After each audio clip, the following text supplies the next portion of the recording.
You are now about to witness the strength of street knowledge.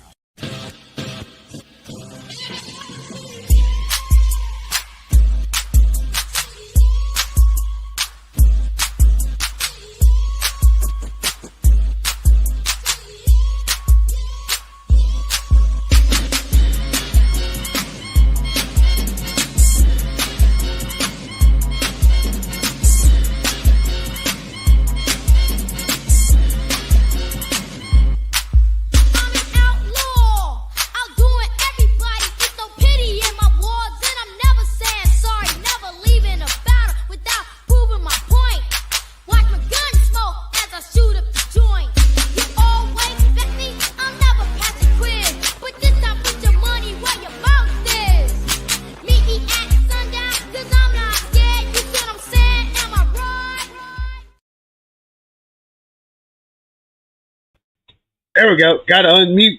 How y'all doing? This is South Coast Kane, Darrell Paige. And I want to tell everybody hello. Welcome. Hopefully everything's coming in good. I'm from South. Hopefully everything sounds good. Everything looks good on my end. I was going to do a check baby 1 2 3 4, but most people won't know what that's about.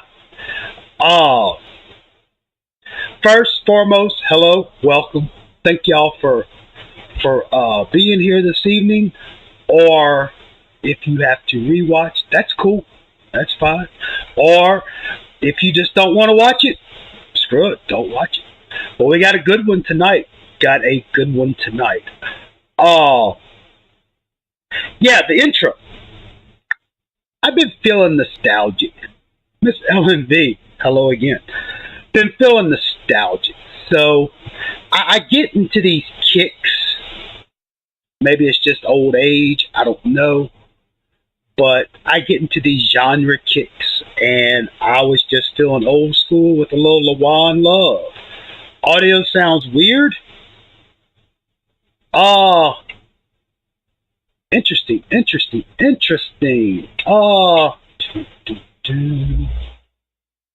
What about now? Let me double check some things right quick. I kind of moved some things around, so I do apologize if things may sound a little crazy. But anyway, so yeah, I was feeling a little nostalgic with the LaJuan love. I had a few songs I had in mind, but I wasn't sure what I wanted to do. Hang on.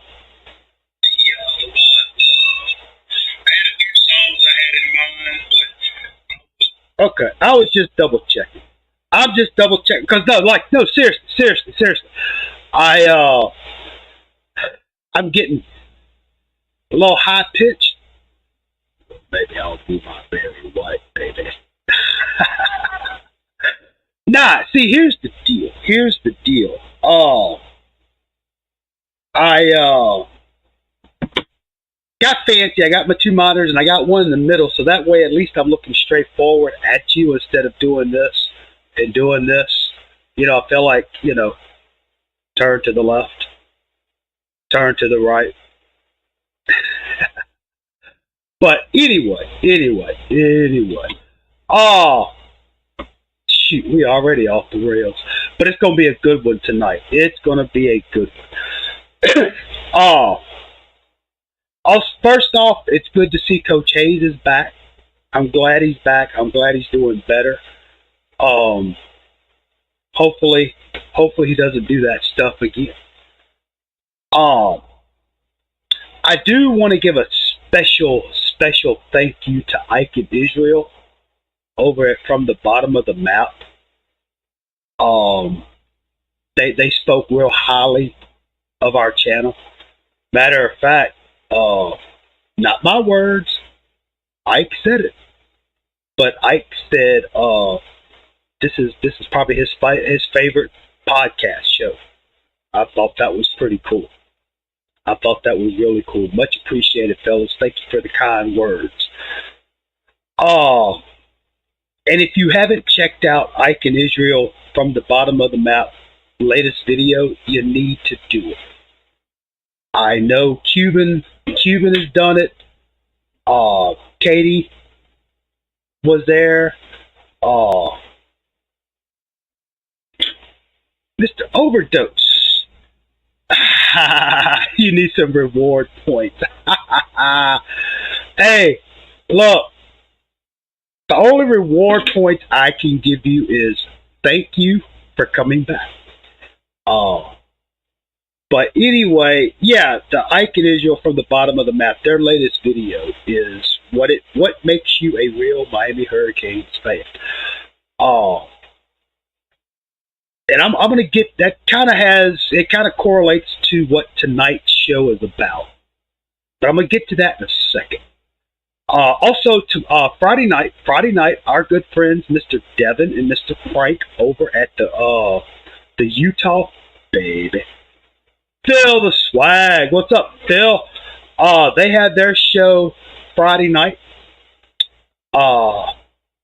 This is your mama's favorite show with the clown crew. I mean, I'm not going to steal their line about tell your big booty auntie. I'm not gonna say that. But yeah, Friday night at 8 o'clock Eastern, Mr. Frank, Mr. Devin will be on. So I guess I have first world problems because the game Saturday is at noon Eastern, which is 11 o'clock my time, and F1 is racing in Austin. They have the U.S. Grand Prix. So I was really hoping that the Louisville game would have been at night, but no. We're going to put it on at noon Eastern. So it's going to be crazy. So as of right now, the pregame show is set for Saturday at 11 Eastern. So we went from last game, about a week and a half ago, we went from like 10 o'clock at night. Now we're going 10 o'clock in the morning. So, and of course the post game will be about 10 to 15 minutes after the conclusion of the game. Okay. So let's talk about tonight's show. It's very simple. Hang on, what am I doing? There we go. I'm going to go ahead and get this put in there. So tonight's show is very simple. It's a two-parter. One, as you saw the title, Help Me Understand. And the reason why is I was sitting there the last few days or so thinking, yeah, we're going to do the mid-season evaluation and grading of different position groups.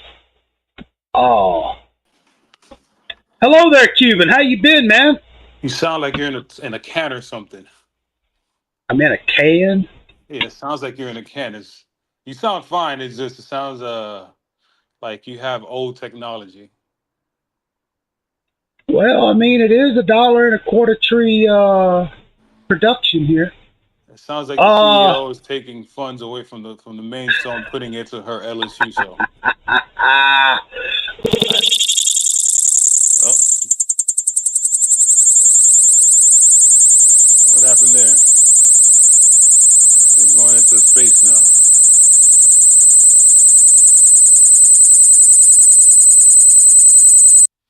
Okay, what about now? Now it's perfect. Great. Okay. Like I said, dude, I have the CEO's in the comments. She heard us. I'm in trouble. I'm sorry. I apologize. Yeah. Nah, like I said, I moved some things around, and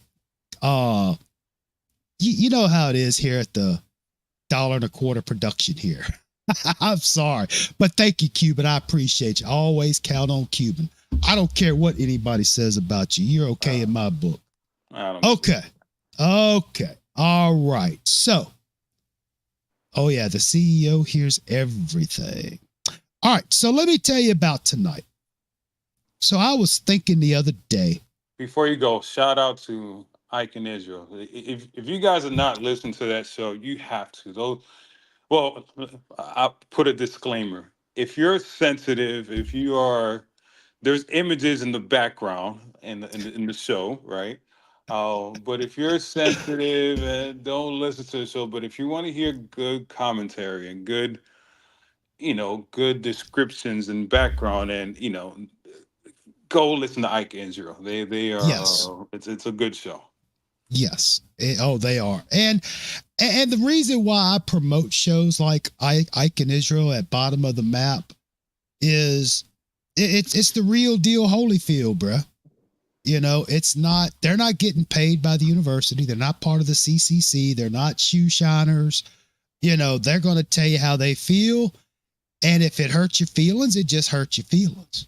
It's funny, Jordan. We called that the whole summer, and you saw, you see who was signed by the University of Miami, right? Yes. We called it, and it's funny, that's why I call myself Cuba Damas, right? Right. I got a sixth sense sometimes. Right. And for those of you who may be in the back row or those who may rewatch, we don't do that to say, ha ha. We're not saying we got you, we told you so, because when we're wrong, we will admit when we are wrong. But y'all, people called us, well, they called us a lot of things. But anyway, let me get back on track here. Don't call me nice and I'm okay. I hear you. Okay, so tonight's show, 2 parts. Help me understand. I was thinking the other day, okay, because I want to do something other than just mid-season grades. So I'm thinking, you know what? Let's let the other side tell their story, give their evidence. And what I mean is, basically what I said, and what I'm saying here is this is for the help me understand part is for those that are only happy with the 6-0. Okay, the ones who say we're 6-0, you should, we won, you should be happy, stop being haters, I want them to help me if they show up. I want them to help me understand how this Miami team so far. Okay, we're not going to get no Louisville talk. We're talking right now this season. I tell you what, I'm not going to even bring up my PTSD. I'm not going to talk about the history. I want people to help me understand how this team right now, the way they have played. Okay. And we have all seen it. Okay. We have seen the games. I have, history has been recorded and I have the text messages, but I want them to tell me help me understand how this team is going to win the ACC and or go 12-0, continuing to play like they're playing. Okay. The first half of the season, they have not played a top 25 team. They have played Florida, FAMU, Ball State, South Florida. I almost said Central Florida, but South Florida, Virginia Tech, and Cal.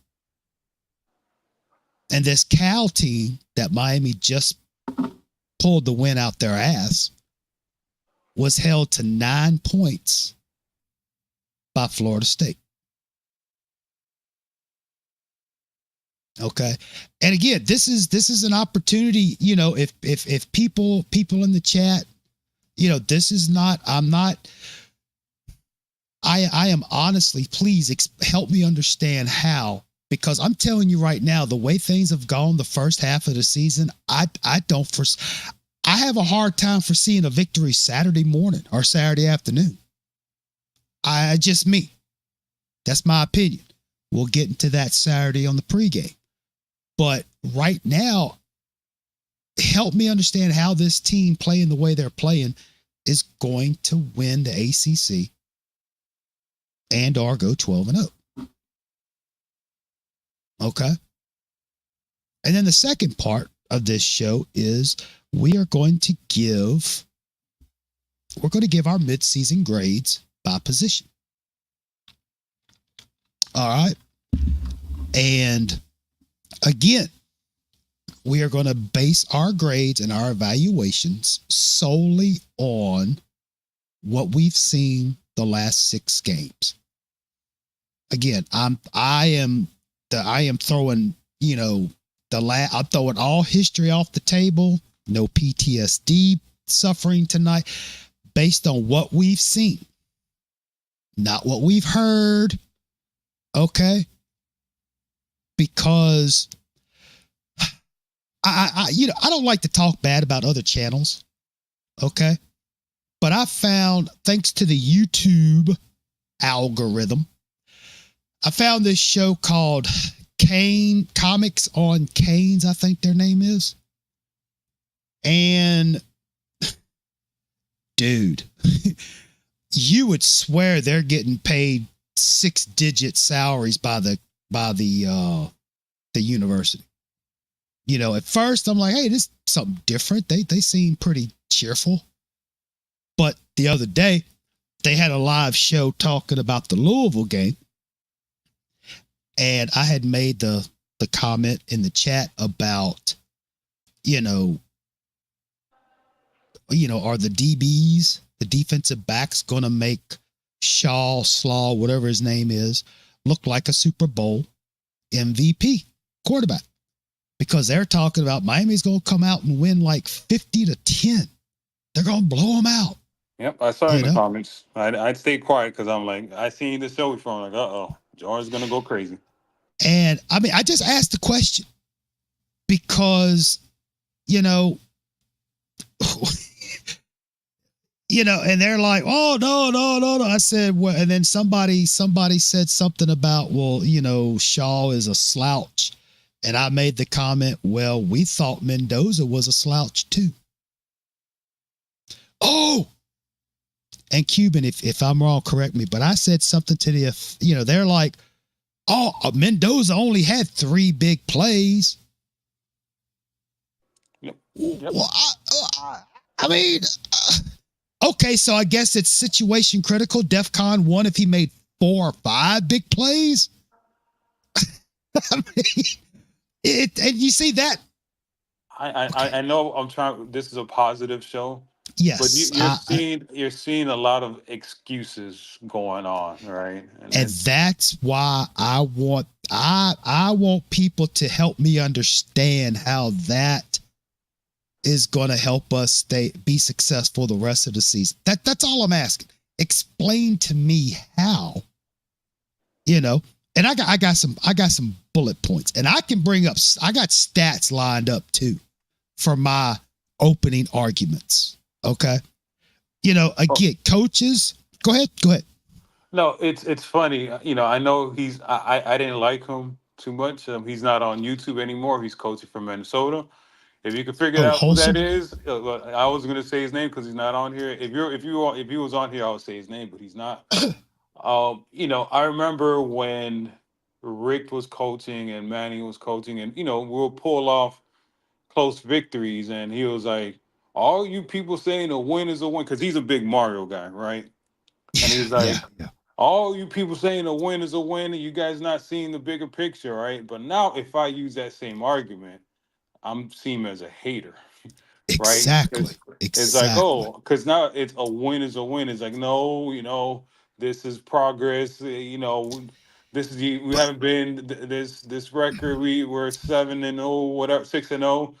And it's right. Like, yeah, we went undefeated pretty much the whole year when 2017, and we had 10 games. We struggled against Georgia Tech that we had a 4th and whatever play, and Langham caught a ball in the rain to get a first down, right? But exactly. I know we're trying to speak positive, right? Like I said, I'm not going to bring up PTSD. I'm not going to bring up the 4th down play in 2003 on a Thursday night against West Virginia. Yeah. And for those who don't know, That was Berlin to Winslow. Okay. And I'm not going to bring up the Langham catch. You're playing weaker competition. Okay. And just squeaking by. Okay. And my things are, I still feel the coaches are relying on talent to camouflage their lack of scheming game plan. This has been going on ever since Coker took over in 2001 because Hayru, our good friend Hayru, I hope he's okay. He should join soon. Hayru brought up the other night about, or it might have been morning, I don't remember when it was, but he kept talking about the Boston College game and the Virginia Tech game back in 01, 02. And, he was right. That was, if you go back and you look, and I know I'm about to speak blasphemy to all these Canes fans, but if you go back and you look at 01, 02, they were relying on the talent, and thank God Miami had the talent, and it's been going on ever since then. We talked about it in the Rise of the Fall series. Talent, in my opinion, was not the issue. Game day game planning was the issue. The coaches relied on talent. And now that we have the rent-a-quarterback, which I know Ike and Israel called him that. I was thinking of that myself. But, with Cam Ward, we're basically renting a quarterback for a year. Okay? If it wasn't for Cam, okay? Again, the defensive backs are still getting burned. And then when they get burned, they can't catch up. I don't see any speed in the backfield and the defensive backs. That's just what I saw. And again, the offensive line has got to establish their dominance at the line of scrimmage. First, it was the run blocking. Now, the pass blocking. Okay? Because like with Cal, yes, I know Cam likes to hang on to the ball a little long. Okay. In my opinion, a little too long. Okay. But, he's still getting pressured. Yeah. Still getting pressured. Oh, yeah. And like I said, I'll be happy to pull up the stats. Mr. Larry Frank, what's up, dude? Now hold on one second. That Mr. Larry Frank. Mr. Larry Frank, I've been sending you game invites. You just keep avoiding me, Mr. Larry Frank Jr., Mr. Showtime. If you scared, just say you scared, Mr. Larry Frank Jr. And I'm so happy what's happening to your Steelers. Your Steelers are a bunch of bums starting Russell Wilson and benching a quarterback that has a winning record. And I'm happy you guys are going to go through this struggle. And I'm going to laugh at your face on your show whenever you go live and you start losing. I'm sorry. I just had to tell that to Mr. Larry Frank Jr. And in case those of y'all join, that's right. In case y'all join late, that will be Friday night, 8:00 Eastern. I believe they're doing the Louisville pregame show or hype show, I believe it is.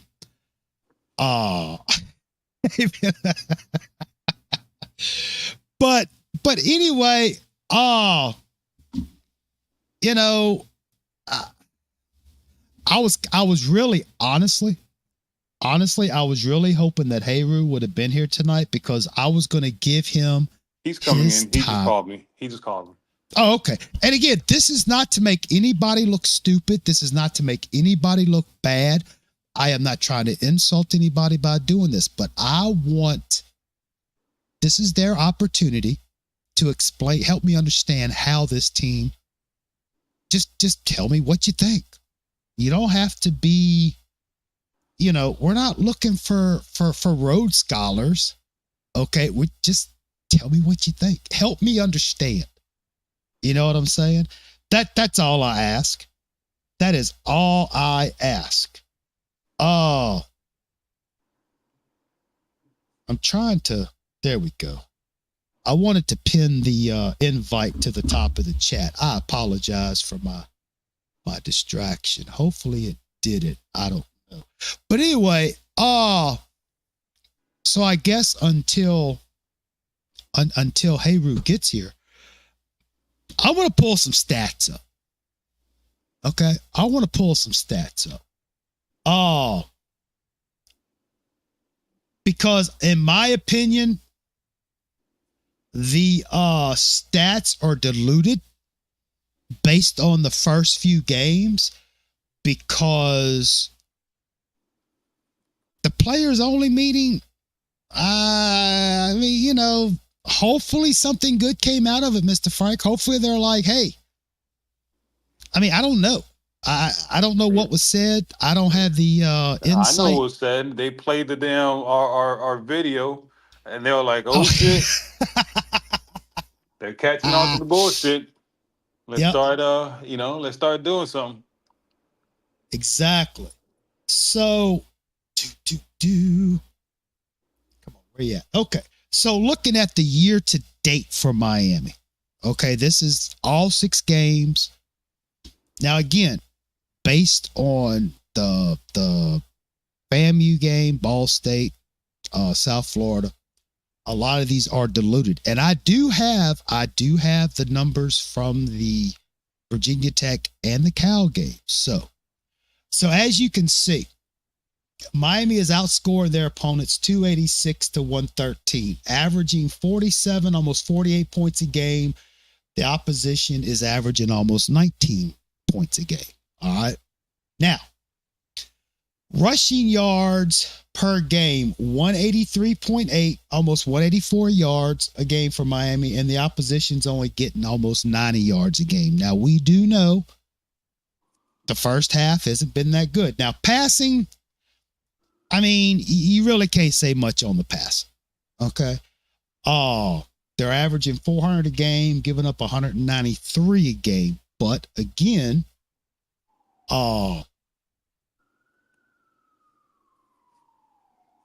it is what it is. So the defense, let's see here. Hang on just a second.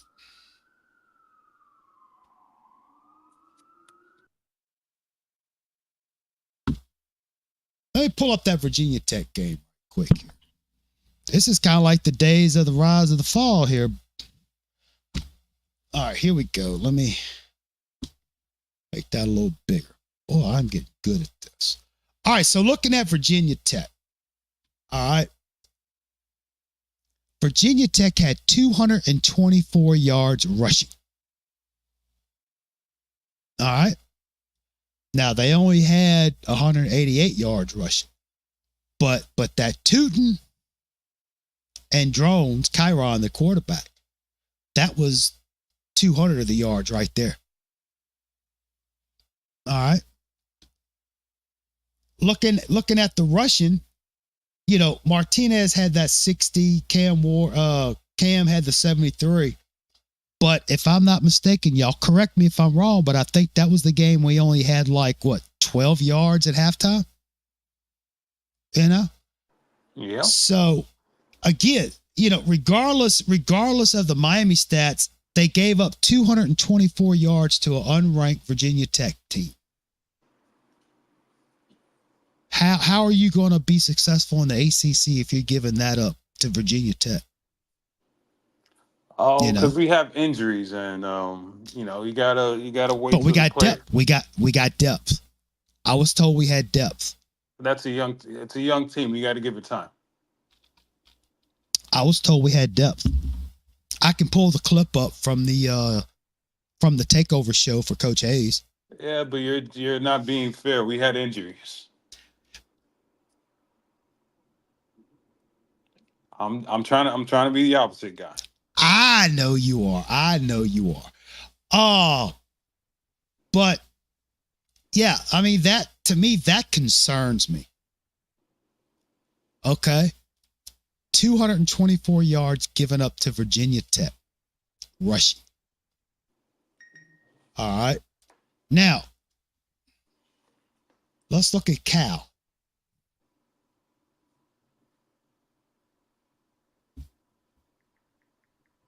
Okay. Now, remember, this Cal team only put up 9 points against Florida State. Just saying. So if they had 102 yards rushing, and Mendoza had 285 yards passing. You know, look at the receivers. The longest pass play, 57, 66, 56, 51. Okay. And again, this is no disrespect to Virginia Tech or Cal, but if you're giving up this type of numbers, okay, the 100 yards rushing, okay. I mean, the quarterback had 33 of it, so that's scrambling. But you giving up these pass plays to a Cal team, and people talk about, we should be number 2, number 1. We could beat Georgia. We should be in the playoffs as a number 3 seed. You know? You know what's the best position in the playoffs? What's that? 5 and 12. Because if you're the 5 or 12 seed, you play the number 4 seed, and the 4 seed might be Boise State or something like that. So you want to, you kind of want to shoot for the 5th or 12th spot. Israel, we were just talking about y'all earlier, bro. We were talking about y'all, man. I appreciate y'all's kind words the other day. I was promoting your video, and we're telling people they need to go check y'all out. So, I mean, yeah, how, again, I mean, yeah, Cam had the 437. They had the 175, but on rushing. But again, you know, defense wins championships as long as the offense scores. Okay. And I really, as of right now, in these first 6 games, based on the stats, okay, this ain't about how I feel or how we feel. We're not getting in our feelings. You know, we're talking about tangible stuff. Okay. There he is. Hey, Roo. I've been waiting for you, buddy. How you doing tonight? What's up, man? I was in the then I had to lead ass. Then my computer went acting crazy. How y'all doing today? Well, we've been waiting for you because you're the fan board. So, you know, we need some guidance from you. Oh, here we go. Shots fired early. I ain't no shots fired. I'm just speaking the truth. He is a fan boy. Okay, so hey, Roo, here's the deal tonight. Yeah. Before we get into mid-season grades, okay, the first part, the part of this show is I will, you know, those that say we're 6-0 and we should be happy and not nitpick and don't be haters and don't do whatever. Not picking on you, Heru, but this is an opportunity for those with that opinion to help me understand how this team is going to, based on the first 6 games we've seen. Okay, we're not talking about Louisville. We're not talking about anybody future-wise. The last 6 games that we have watched. Help me understand how this team is going to win the ACC and or go 12-0 or make it to the playoffs.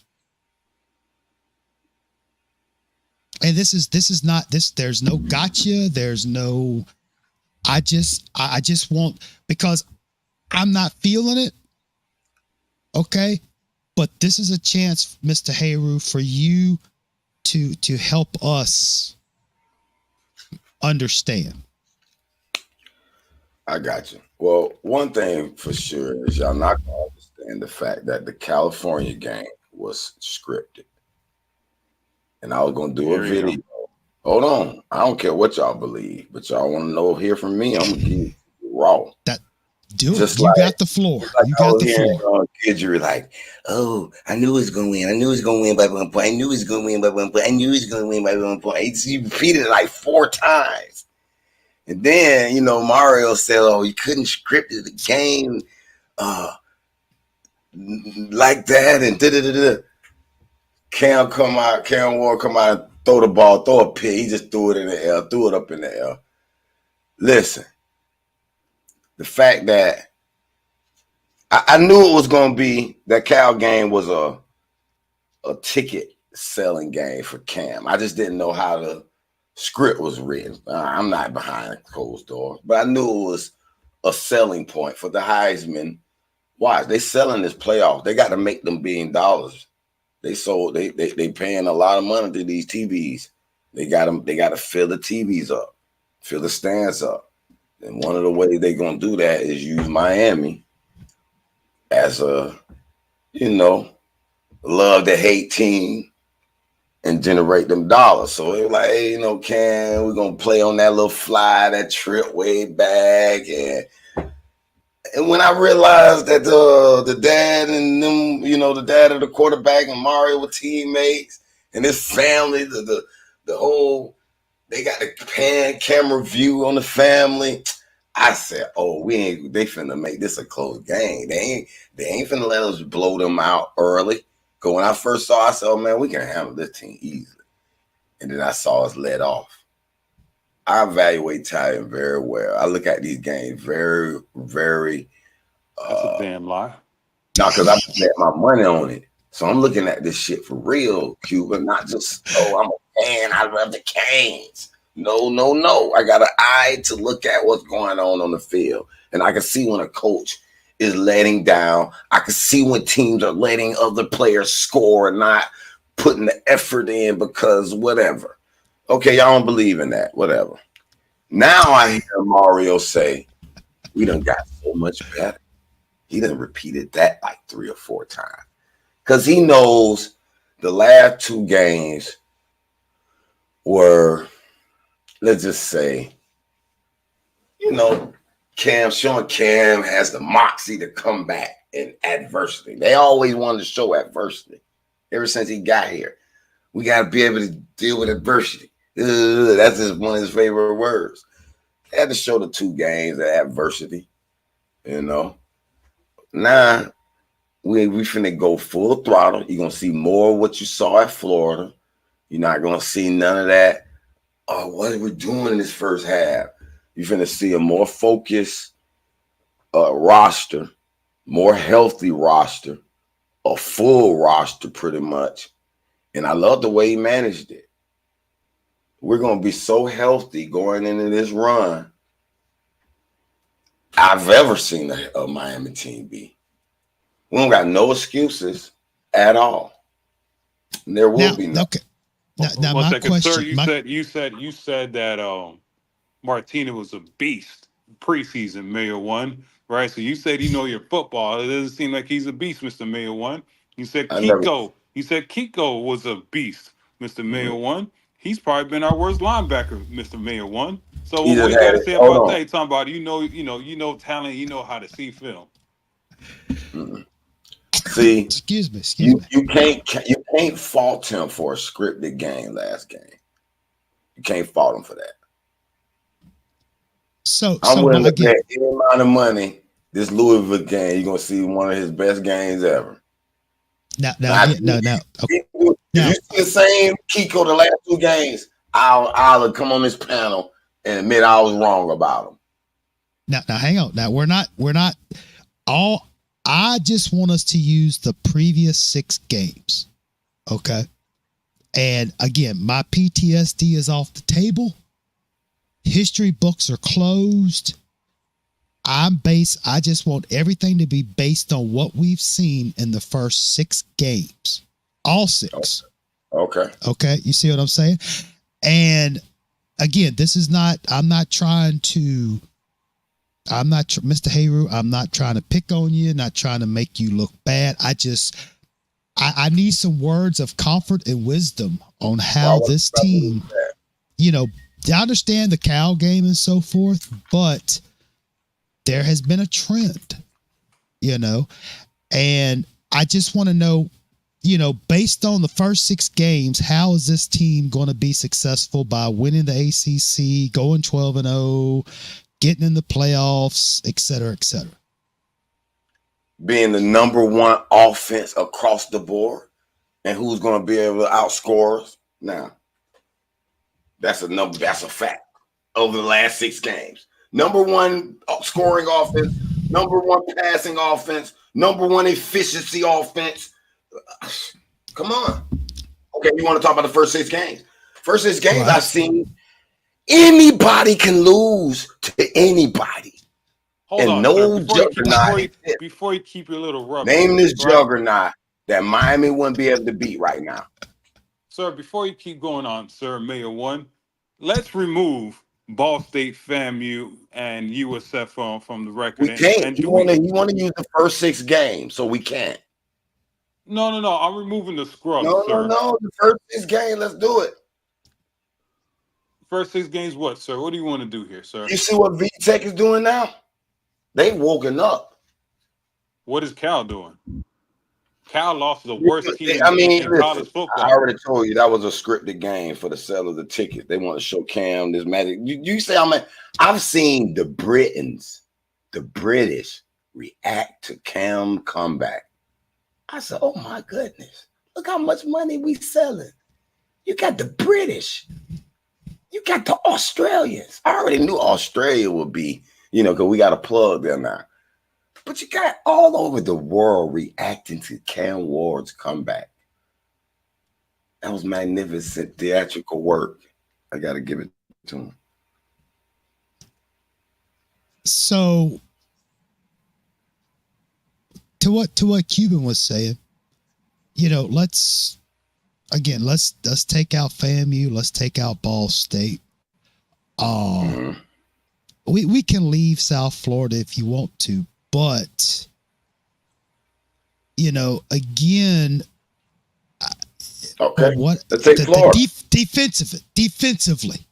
Defensively, I'm really starting to lose faith in the defense, especially the defensive backs.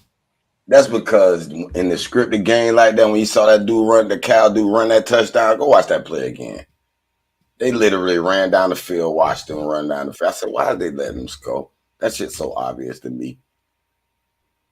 The DB could have easily ran in between the linemen. They just kind of just ran down a little with them. I thought, what the fuck they doing? They got to stop. Are you talking about where they it looks like they were going to run like a wide receiver screen, but was that the tight end?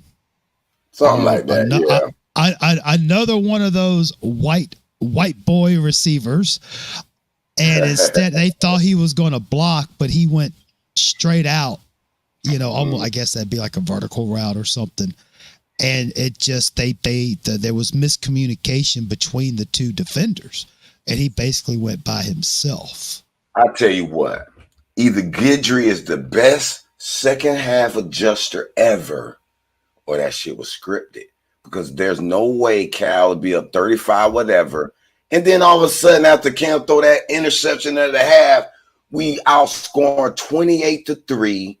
And look at I forgot the yardage, but it's alarming. I said, no way all of a sudden we can just clamp them down and shut them down now. We could have did that at the beginning, but it wouldn't have sold. The crowd would have left before halftime. Game day would have wasted a lot of money coming out there. Hey, you gotta enjoy the season. It's gonna be a fun one. Mario says it's the funnest coach ever. Exactly, but what I'm saying is, here's my opinion, based on what I've seen. Okay. The team, I just don't see how they're going to be able to keep coming back.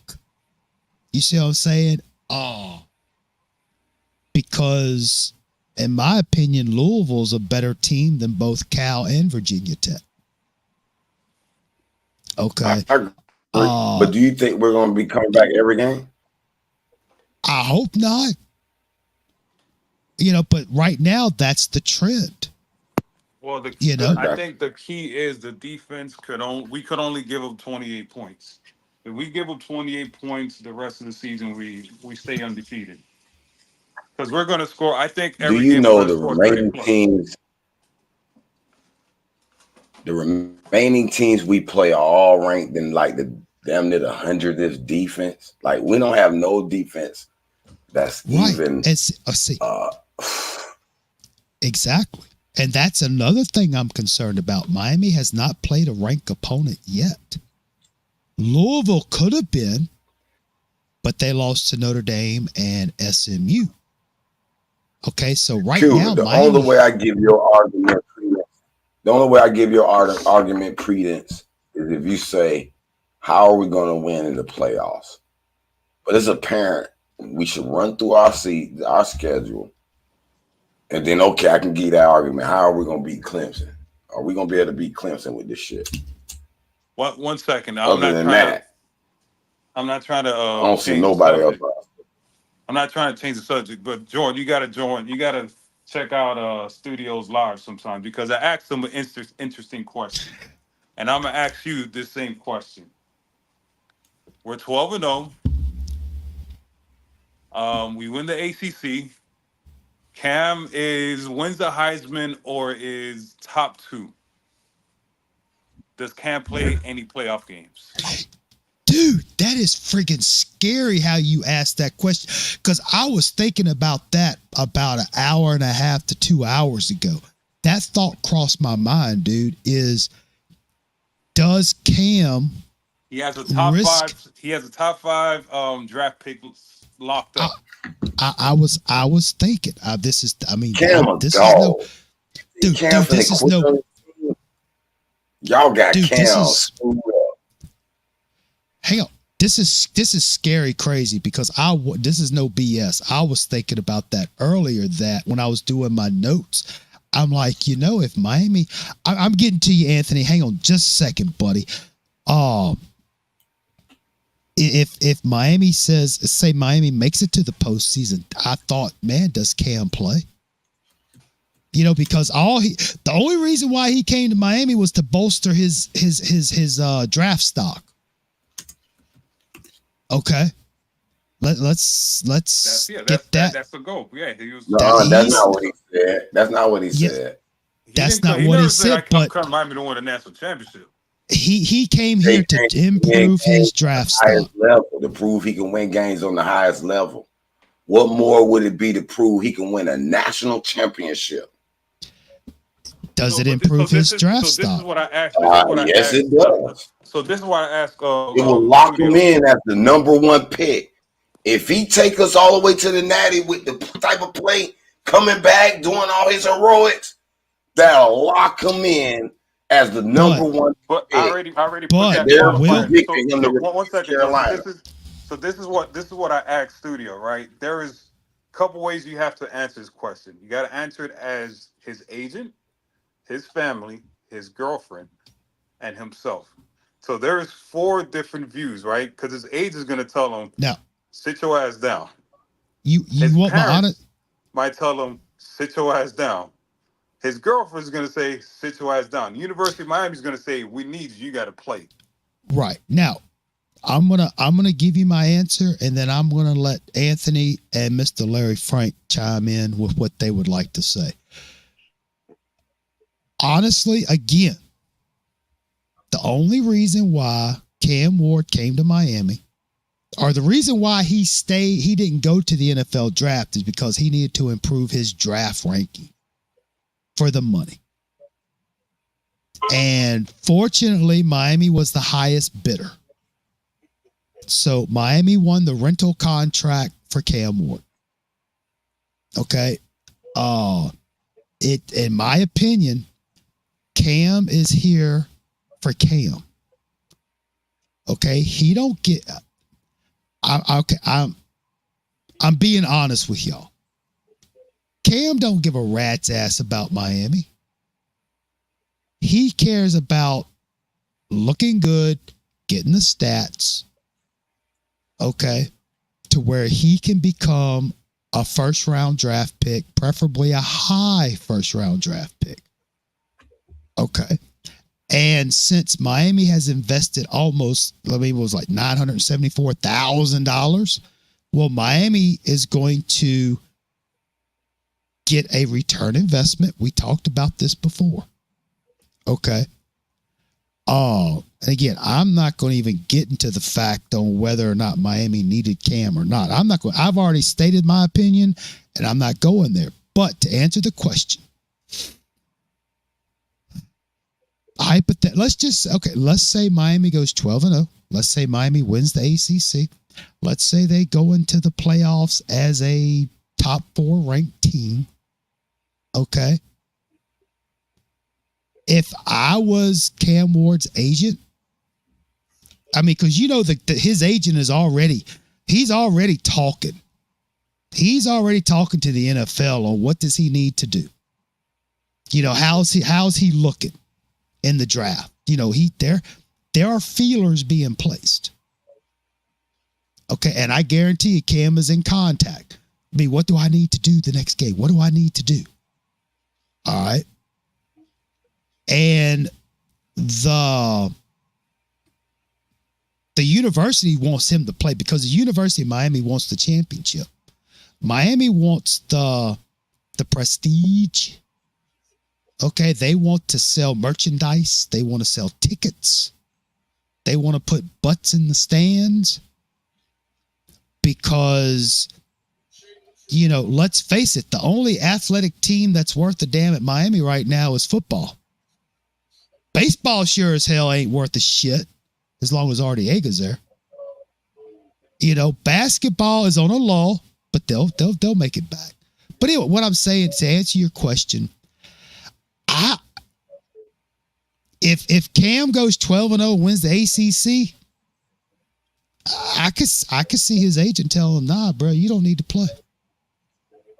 Just because why get hurt? Because you're not going to make any more if you win the national championship. Because again, Cam's here for Cam. He don't give a rat's ass about that U on his helmet. Just my opinion. All right. Anthony, you is here first. How you doing, Mr. Larry Frank? We'll let Anthony speak. Honestly, I'll let Larry speak first. I'm being polite. Mr. Frank, what's up, dude? What's up, man? What's happening? You hearing it, baby? How about that weather we having today, bro? Bro, I wore my jacket today, bro. I know, right? My wife, the CEO, laughed at my ass. I went outside this morning for coffee, and I'm like, holy shit. Wind chill factor has got to be at least 30 degrees. Yeah. And it's supposed to be colder in the morning. Yes, it How is. about Anyway. some Steelers starting, Russell Wilson? I would reply, but you need to have a 500 record for me to give a shit about your opinion. Wow. Anyway, Mr. Frank. And at least whoever starts, at least he ain't got 7 concussions in the last 3 years. All right. Here we go. Hey, man. Here we Stop go. taking Here we go. shots, man. Yeah. Kiss my ass. Anyway, what's up, man? What we talking about? Well, basically, excuse me, there's 2 parts. There's 2 parts of this show. One, as the title implies, I want people who are happy that we're 6-0, people that think we should not, we should just be happy that Miami's undefeated. We've come back and won 2 big games. I want them to help me understand how is Miami going to be successful in the second half of the season based on the first half. Okay. Help me understand how this Miami team that we've seen the last 6 games is going to be successful in winning the ACC and our 12-0 and our playoffs. That's all. Help me understand because I am not feeling it. And I just want somebody to help me understand. And the second part of the question is, if you were a parent of, you got to think of it as a parent. Now, Cuban, you did this. You added this. This was not part of the agenda. Oh, well, sorry. Okay. But that's a good question, though. It is a good question, though. It does so the tie question in. is, Larry Frank, is Miami wins the ACC. Cam is the runner-up or Heisman winner. he is locked in as a top 5 pick, what other things could happen, right? We're in the playoffs. You as a parent, a girlfriend, and head coach, do you tell Cam to play or sit out for the NFL? Okay. Well, part one, the defense needs to make plays. And if the defense doesn't make plays, I don't give a damn how good the offense is. I don't give a damn what kind of numbers they didn't put up in the first 6 games.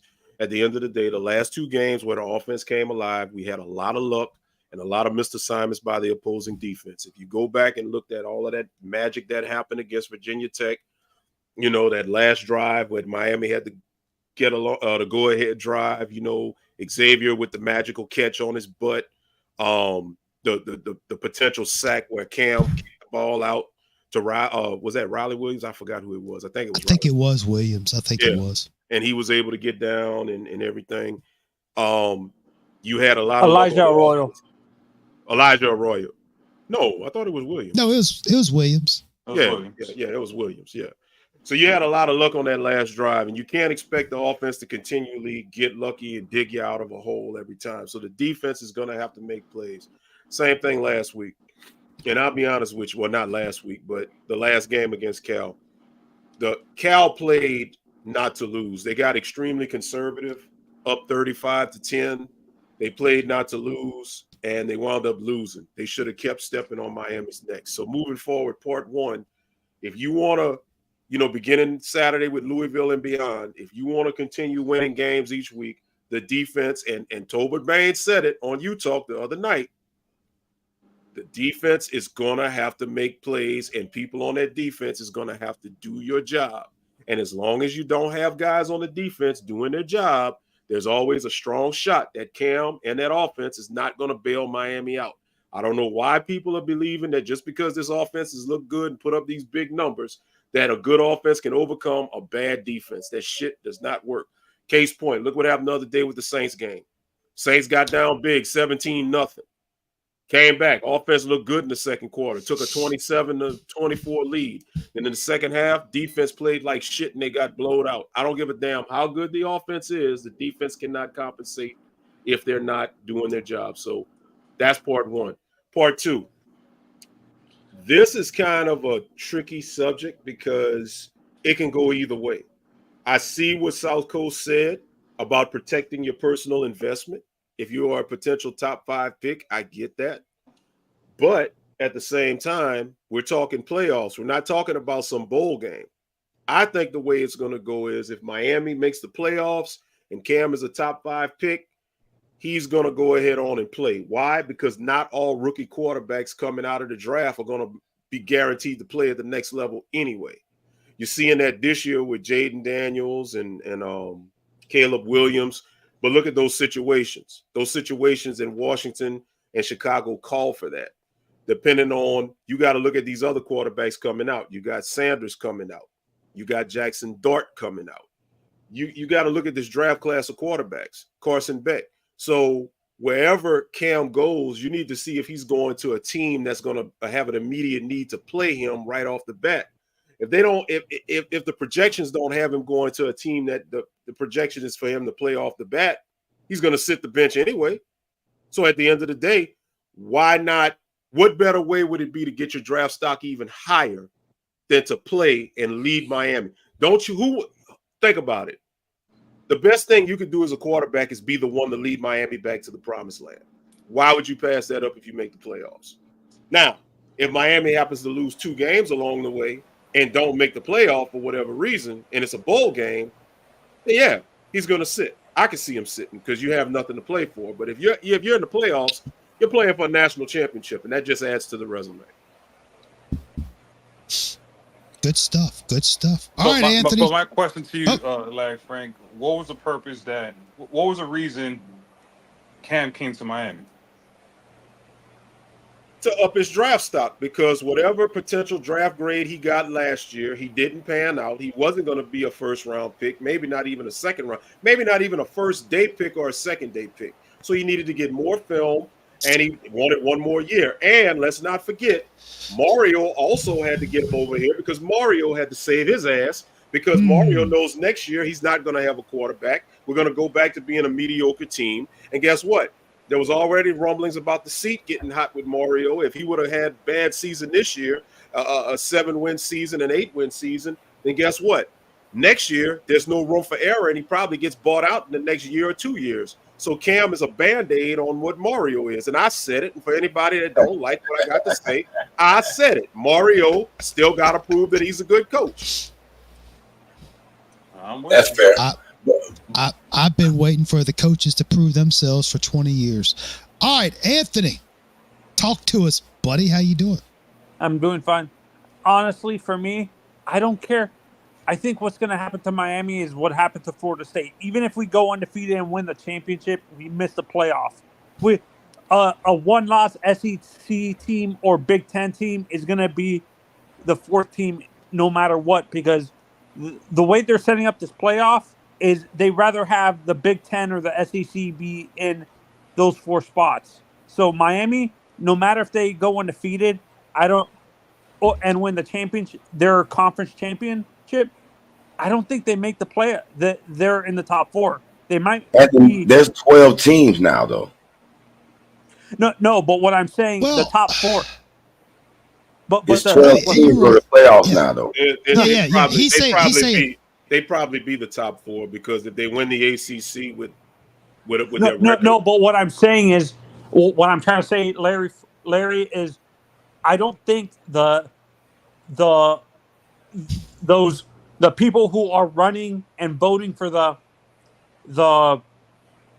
playoffs care that Miami is going to win the ACC because of the fact that the conference is weak and stuff like that, and they're going to hold that against Miami, and they're going to put a one-loss SEC team. Let's say Georgia. The ACC champion automatically gets a playoff spot. Right. But that doesn't mean they're automatically number 1 through 4. And they could be a 5. No, but hold on though. I just seen a recent playoff predictor that predicted Clemson winning the ACC, and they predicted Miami get a first-round bye as an at-large against Iowa State. So they're going to include Miami, and that prediction had Clemson as a 3 seed and Miami as a 6 versus Iowa. No, that's fine, though. We're still going to be in the playoffs. Yeah, no, but you brought up Clemson. It's funny you should bring that up, but Clemson has not these past 2 years, but they have a track record of winning championships. So I can understand that. But we made the playoffs. This is a successful season.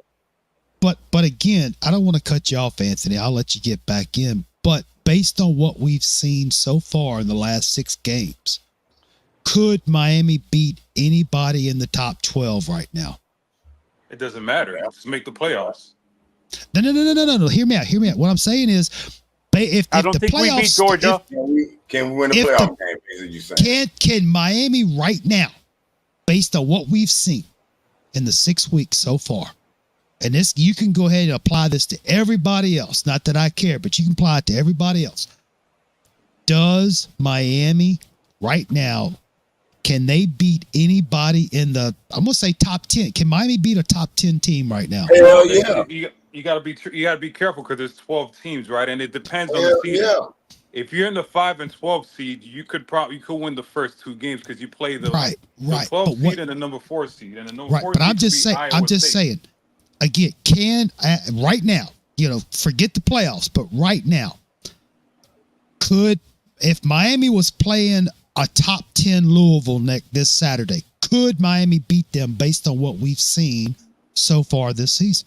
Miami can beat anybody in the top 10. The only 3 teams I give a 50-50 shot is Bama, Texas, and Georgia. Everybody else, I think Miami wins Ohio State. 7 out of the 10. I take Bama out and put Ohio State, but I agree with him. Ohio State's not that good. Hey, Ru, help me. Okay, here we go. Hey, Ru, help me understand, how does Miami beat a top 10 team right now based on what we've seen? Okay, I'm gonna give you an example. Oregon was able to score. I'm gonna give you an example. Oregon was only able to score 24 points at Idaho, who's not even an FBS school. But they go in and beat Ohio State. So you're going to rate, okay, we had a close game. South Florida, Virginia Tech will wipe Idaho to smithereens. They wouldn't have beat Ohio State if Jeremiah Smith don't get called for offensive PI. Ohio State comes back and wins that game. I mean, or if their quarterback doesn't crack. I agree. But still, they still go wire to wire with them. How can Miami beat a top? I don't care what. I'm not trying to be rude. I'm not trying to be rude. I'll tell you how. I'm just saying. I'll tell you how. Just what I said earlier. They need to tighten up their defense. And if they don't tighten up the defense, they won't be the top 10 team. Now, if they tighten up the defense, they will. They could. For me, the only way Miami beats a top 10 team that's not in the bottom top 10, like Georgia, Bama, Texas, and stuff like that, is if we get lucky and they're off. They're off that day. That's the only way we beat Bama, Georgia, Ohio State, and or Texas. Well, that's my honest opinion. Again, I'm not trying to be, I'm not trying to sound, I'm just personally, again, I don't see Miami could not beat a top 10 team right now based on what we've seen the last 6 seasons, six games. I can agree to that. I can agree to that. That's what this is based on. This is what this is what it's based on. Hey, Rue, we're looking at the first 6 games. And you got to be watching these other teams. No. I've watched these other teams, and then Miami cannot beat them with what we've seen the first 6 games. I get what South. In other words, what South Coast is saying, if you take the product that Miami has put on the field for the first 6 games, particularly the last 2 games, which were conference games, which damn near lost to subpar competition in the ACC, how can you expect that Miami team to go up against a Georgia, against a Texas, against an Alabama, against an Ohio State playing the way they did, where they barely lost or barely won? That's top 4. Now that's top 4. You got 6 more teams in this top 10. He said top 10. Okay, you got 6 more to name. Could I raise my hand for a second? Yes. Alabama, Texas, Ohio State. So one thing that everybody is forgetting, this is a new playoff format. There's going to be a lot of key players sitting out. That's one thing that everybody's missing. The reason why I brought up that Cam question, you're going to see a lot of players sit out. It makes no sense. This is money now. We're playing a money game. A lot of these players are going to sit out the playoff games. You know, you're going to have a lot of second and third string players playing. I ain't concerned about that, Cuban. Well, I am. You have to be concerned about that because we might not have a camp. There might not be. Cam Ward is a dog. There's no way he's going to sit out. He'll lose more money sitting out. No, he won't. No, he won't. No, he won't. Yes, no, he won't. No, he won't. No, he will not. Hold on. I don't think y'all understand marketing and money. Do you know how much money he could lose by not playing those 4 games in the playoffs, the exposure? He got social media too. No, bro. Just imagine. You're talking about 2 games in the playoffs versus a future in the NFL? No, you talking about if you get hurt and not able to play in the NFL, then it matters. Okay.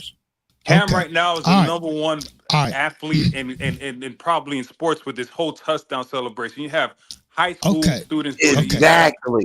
So why not capitalize that every game in the playoffs? Let me. What you mean? Let me interject. Let me interject. We're getting off subject here. Okay, so my question was, right now at 9:00 Eastern, on October, whatever the hell it is, was it like 16th? Okay, if Miami was to play Texas or Oregon or Penn State or Ohio State or Georgia or Alabama or LSU or Iowa State or Clemson Saturday, based on what we've seen Miami do the last 6 games, can they beat any of those 9 teams I just mentioned? Possibly Penn State, possibly, but the rest of them, I don't know. Only because the CEO is listening, right? I am picking LSU. I'm not trying to have any problems with CEO. I'll tell you what. Hold on. Ohio State. That's all I'm saying. Ohio State, that's what super confident because they ain't gonna be able to score with us, and they quarterback cracked. What are you talking about?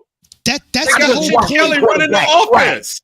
I just watched their quarterback crack. Have you seen what Miami has done against spread quarterbacks? Even though Will Howard ain't really Will Howard crack. That's against Oregon. Cam Ward over him every day. Cam Ward don't play defense. Cam Ward don't play defense.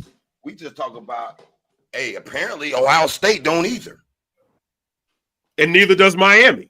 Okay. I'll take Cam to outscore that shit every day. Because I saw Cam at Incarnate Word take his team back constantly. Hey, Rue, let me ask you a question. He got the veins in his. Hey, Rue. I just saw Howard crack and kill my parlay. And my homeboy, my homeboy who was an Ohio State fan. He wasn't sold on them. He wasn't sold on McCord. They really die-hard Ohio State fan. I said, man, I just knew y'all were going to come back in this last drive. And then announcer says, Howard transferred to be in big games like this. The first play of the game, he fall on his ass. Then he gets up. He throws a fucking couple of strikes. Okay, buddy, regroup your composure. And then this country ass nigga don't know the fucking play, the rules. He's running down the field looking at the fucking scoreboard. So you're saying because he cracked in that one game, you can disregard everything else he's done this season and he wouldn't be a threat to Miami Swiss cheese? He hasn't done much. This is the lowest scoring offense I've ever seen. Okay. Maybe he hasn't done much, but Ohio State has been scoring. They got Chip Kelly running the offense. Lowest scoring offense of Ohio State I've ever seen. Do you really trust the Miami Swiss cheese defense as it's played? I've never seen Ohio State. Listen to me. Listen to what I'm saying. Do you trust the Swiss cheese Miami defense to stop a Chip Kelly? Oh, Chip Kelly's the offensive coordinator over there, right? Overrated. Hey, Rue, put the weed down. Oregon. Get off the weed. He ran out of town everywhere since Oregon. Get off the weed. I ain't saying he bad. Could I finish what I was trying to say? I you know what? You're right, Anthony. I am so sorry. I interjected it. Things went crazy. Yeah. Go ahead, Anthony. No. It's cool. This is what happens. That's what happens. That's how I got. We run off the rail. Anthony, see, that's what I'm talking about. You got to get your elbows out. Okay? Anthony, you got the floor. Yeah, what I was trying to say earlier for me, what I'm worried when it comes to I know it's a 12-team playoff, but what I'm saying is when it comes to the top four specifically, I think the way it's going to happen is they rather put a one-loss, like, even if Miami goes undefeated and wins their conference championship, it's the playoff committee wants two SEC teams and two Big Ten teams. So it's going to be two undefeated right. SEC teams and two one-loss SEC teams. And that's fine. That's fine. I mean, I'm not. Again, I don't care about Miami's ranking. That's just my opinion. It's not so much about Miami's seeding, because we could have a whole nother show about that BS. Okay. But my thing is at QB, man, we need some words of wisdom. QB, in case y'all don't know, QB, great guy. He's kind of the soothing voice of reason on this crazy train. But anyway, my question is, I know I've said it like 10 times, but if, based on what we've seen, I don't see Miami beating anybody. Matter of fact, I gave you the top 10. Then you got Tennessee and Notre Dame. Okay. We beat Notre Dame. Notre Dame is not as good as people are making him out to be. Well, I'm just saying, I need some reassurance. I want some hard, tangible facts on how Miami could beat. South Coast. I mean, I don't see. I just world. Okay, I just don't see Miami. Y'all want my honest truth, and I'm being dead honest with y'all. What's that? Miami is not a top 15 team based on what I've seen. Okay. Maybe a they're top undefeated, 20. but they're not. Okay. Based on what I've 15. seen, I could understand if Virginia Tech was ranked 10th. I could understand if Cal was ranked, 12th or 15th. But Miami has not. Miami has not played a ranked opponent. Miami is not going to play a ranked opponent probably until the ACC championship if they get there.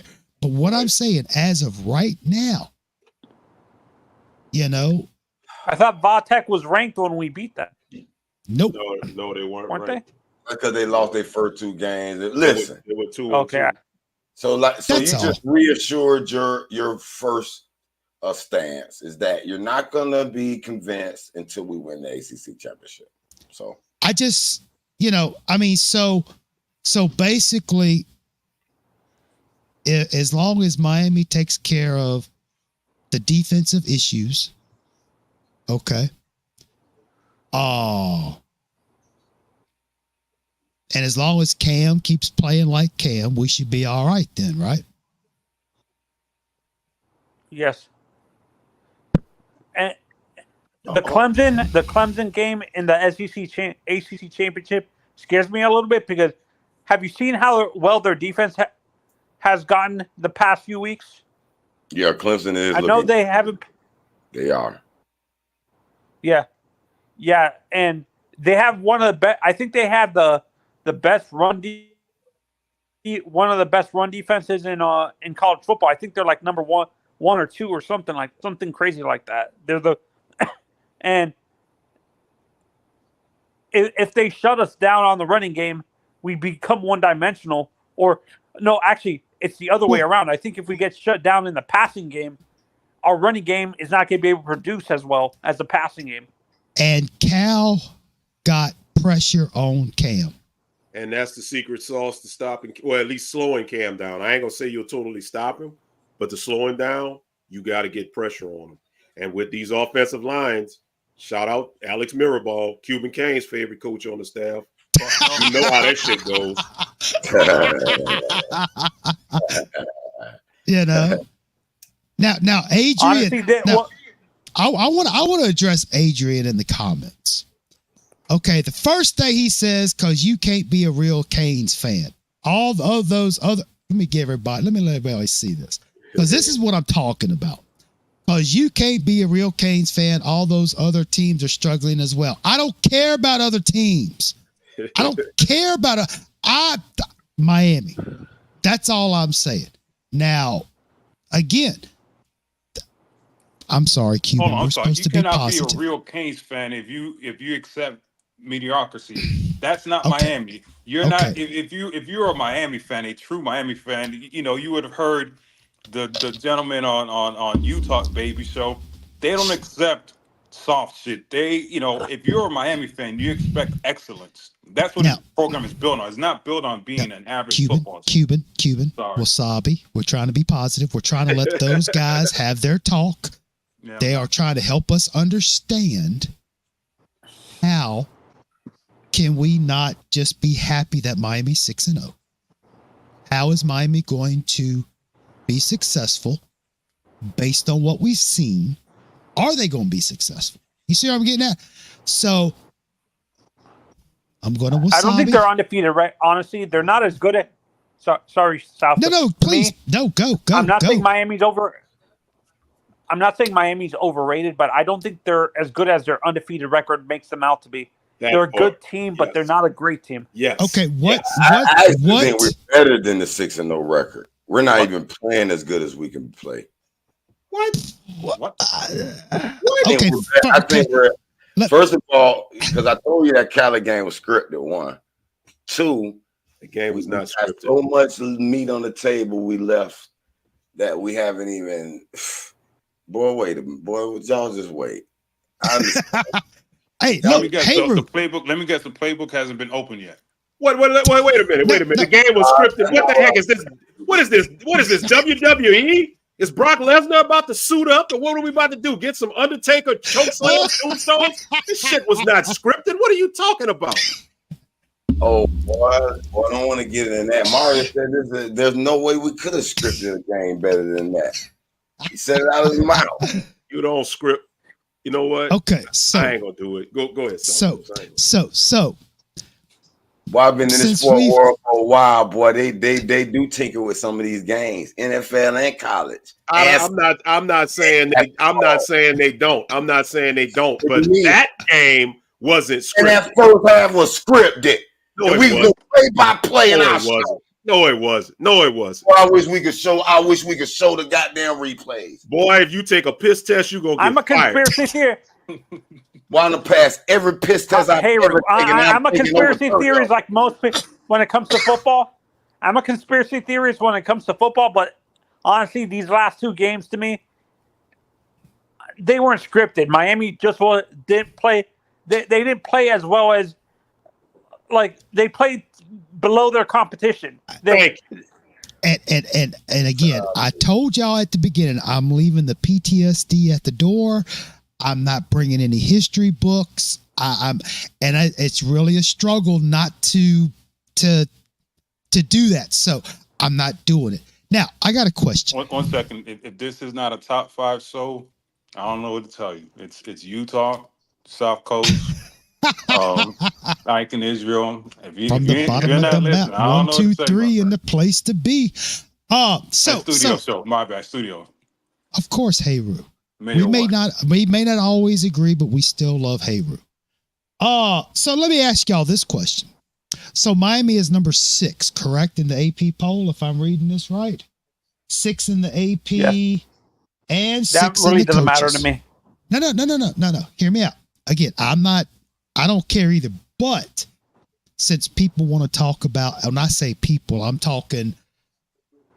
Y'all know who I'm talking about. The coalition, the Canes check cashiers, the bootlickers, the fanboys, the sunshine. Y'all know who I'm talking about. I'm not going to mention anybody's name. The Mario nut massagers. We know. Okay. I'll say it for you. So, did Miami? Do y'all think? And I know what y'all going to say. Did Miami play their way and earn that number 6 based on their play? Or did they get that number 6 ranking because other teams failed? Did Miami ride the coattails of the failure of other teams, or did they get it themselves? I'm going to start with Cuban, and we're going to go around. Teams fail. We're not a number 6 team. That's, it's BS. If Bama was still undefeated, we would not be number 6. Tennessee, Ole Miss, so on and so forth. We fell to the top. This to me, again, this feels like that Al Golden, 7-0. We went to Florida State and then got drugged. This 7. Is what it feels like. Oh, and just as a shameless plug, Rise of the Fall, 7-0. No.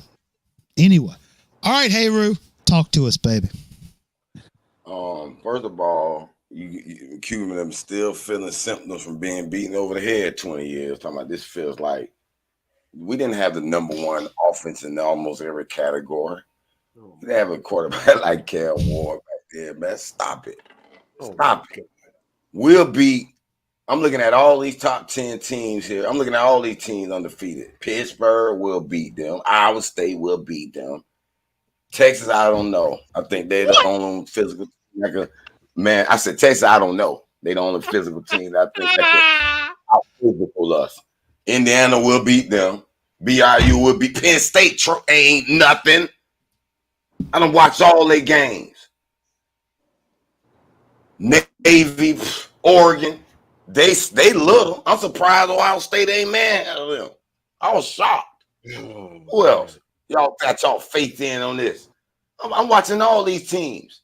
Stats, numbers, all that. None of the Tennessee.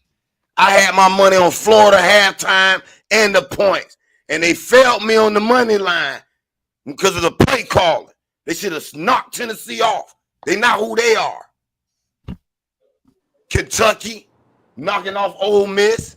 Kentucky could barely even score touchdowns. They still knocked off Ole Miss. They not who they are. Man, we'll match them with any team up here. Other than Texas and Georgia, them the only teams I feel like defensively they can out physical us. But any other team, we'll go toe-to-toe with them and beat them.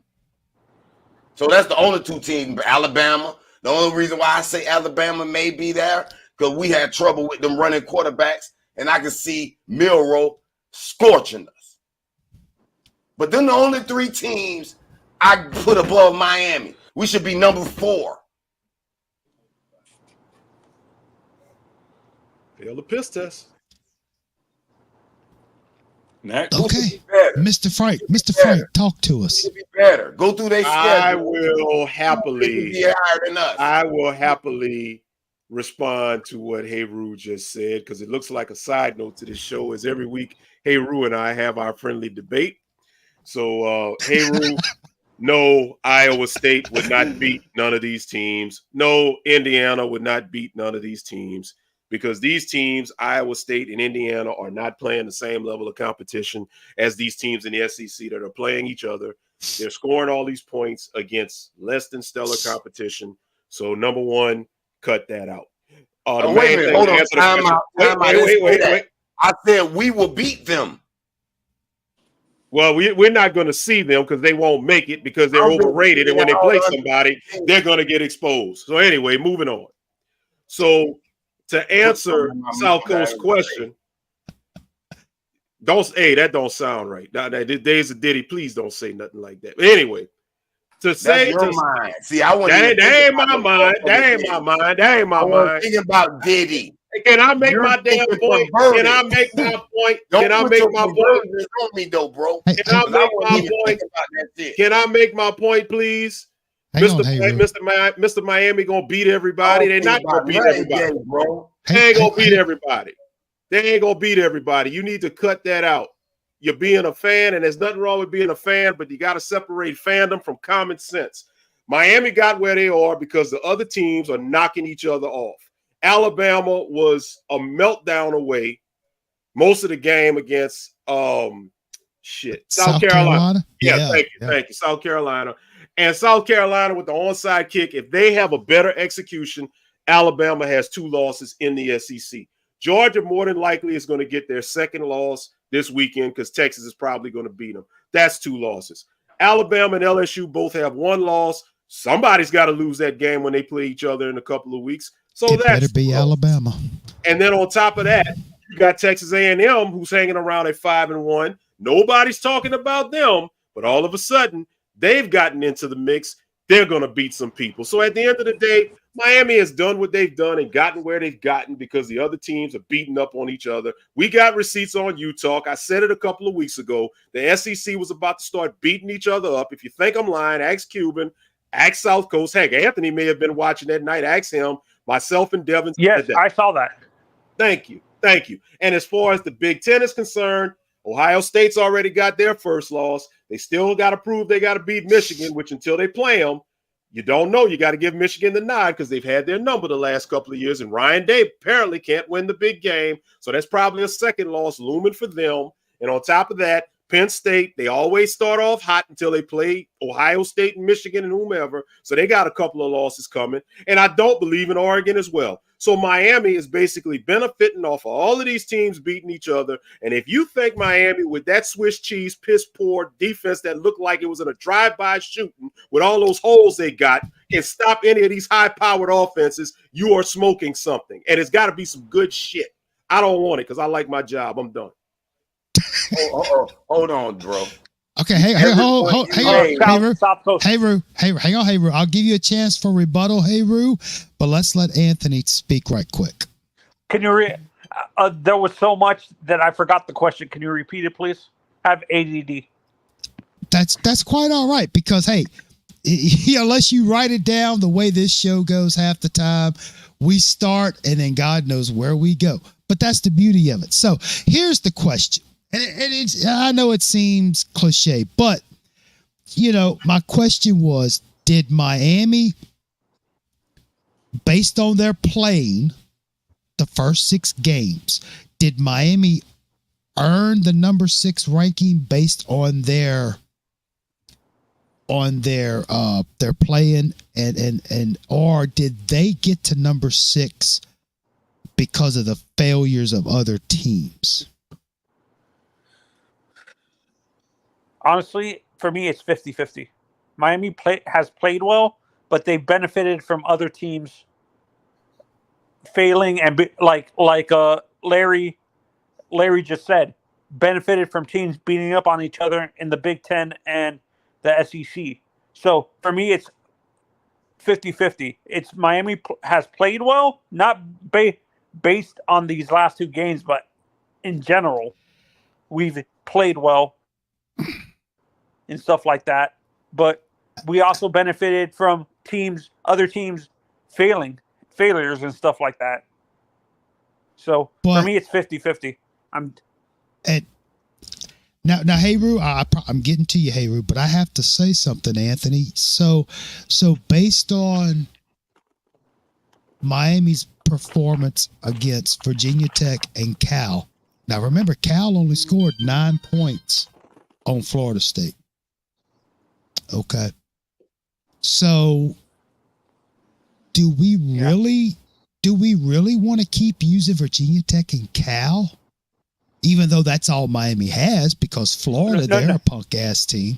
I mean, again, I'm not trying to say you're wrong or I'm wrong. I'm just again, help me understand. And real quick, while it's on my mind, if Florida would have held on and beat Tennessee, that would have made Miami's win over Florida more incredible. That's all I wanted to say. But anyway, Anthony, that's all. Yeah. And again, I'm going to help you understand. I'm going to help you understand what I'm trying to say. Yes, sir. The reason why I'm saying 50-50 is because, like I said before, Miami has played well. Besides these 2 fumbles the last few games, the other games we've blown out the rest of the teams, but it was subpar competition. But let's be honest. I said this from the beginning of the season. Fans were unrealistic. Like, I understand we're undefeated, but fans were unrealistic to expect we were going to blow out every team. This is the delusional fanboys that don't assume that Miami's not going to play down to their competition. Now there's okay. Hey, Ru, I promised you. Go, hey, Ru. I was just going to say, Anthony, especially when those fans thought Florida was going to beat us.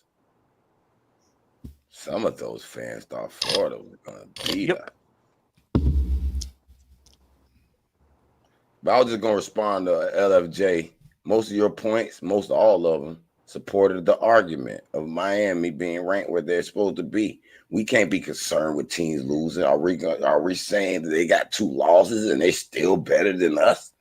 We're not going to penalize them for their losses.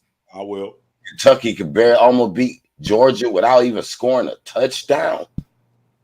But my question is, Georgia, the only thing that scares me about Georgia, their defense, their offense is nothing. What's up, B-Nod? Now again, Cal's offense wasn't nothing. I'm sorry. Go ahead. No. I'm just saying. I know this is hard. I know it's difficult to. We lost Anthony. What's say, B-Nod? Again, we're not looking in the future. Just right now. Okay, after the 6 games that Miami has played. Okay, I'm just saying. Personally, I don't see how they're a top 15 team based on what they've done. Okay. And I'm basing that on what I saw against formidable competition with Virginia Tech and Cal. Again, who only scored 9 points against Florida State. So, again, me personally, as of right now, I have a hard time thinking that Miami is going to be successful in the second half of the season based on what we've seen. Now, if they come out, now don't get me wrong, if they come out and put a can of whoop ass on Louisville and just turn things around, fine, great. But, you know, in the words of Janet Jackson, what have you done for me lately? You know, and that's all we know. Okay. That's all we know. And I'm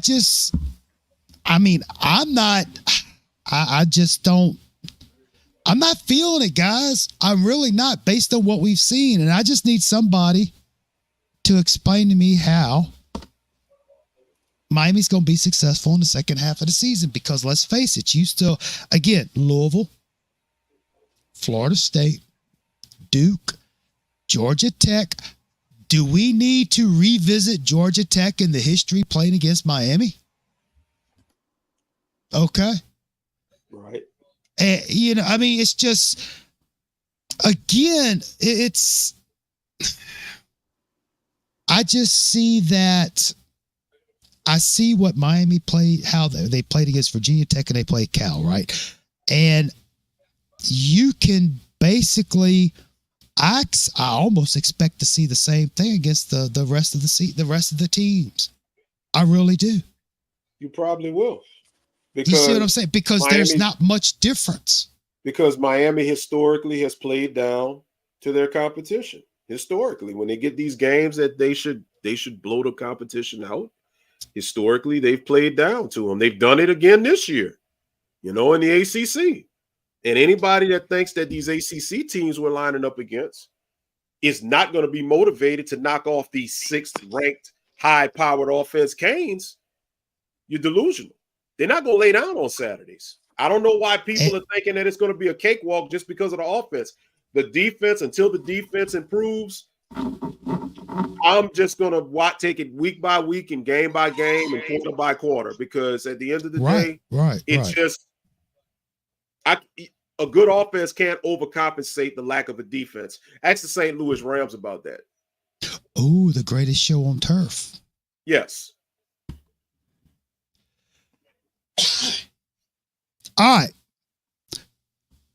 Wow. I told y'all this was going to be good. I told y'all this was going to be good. This is good stuff.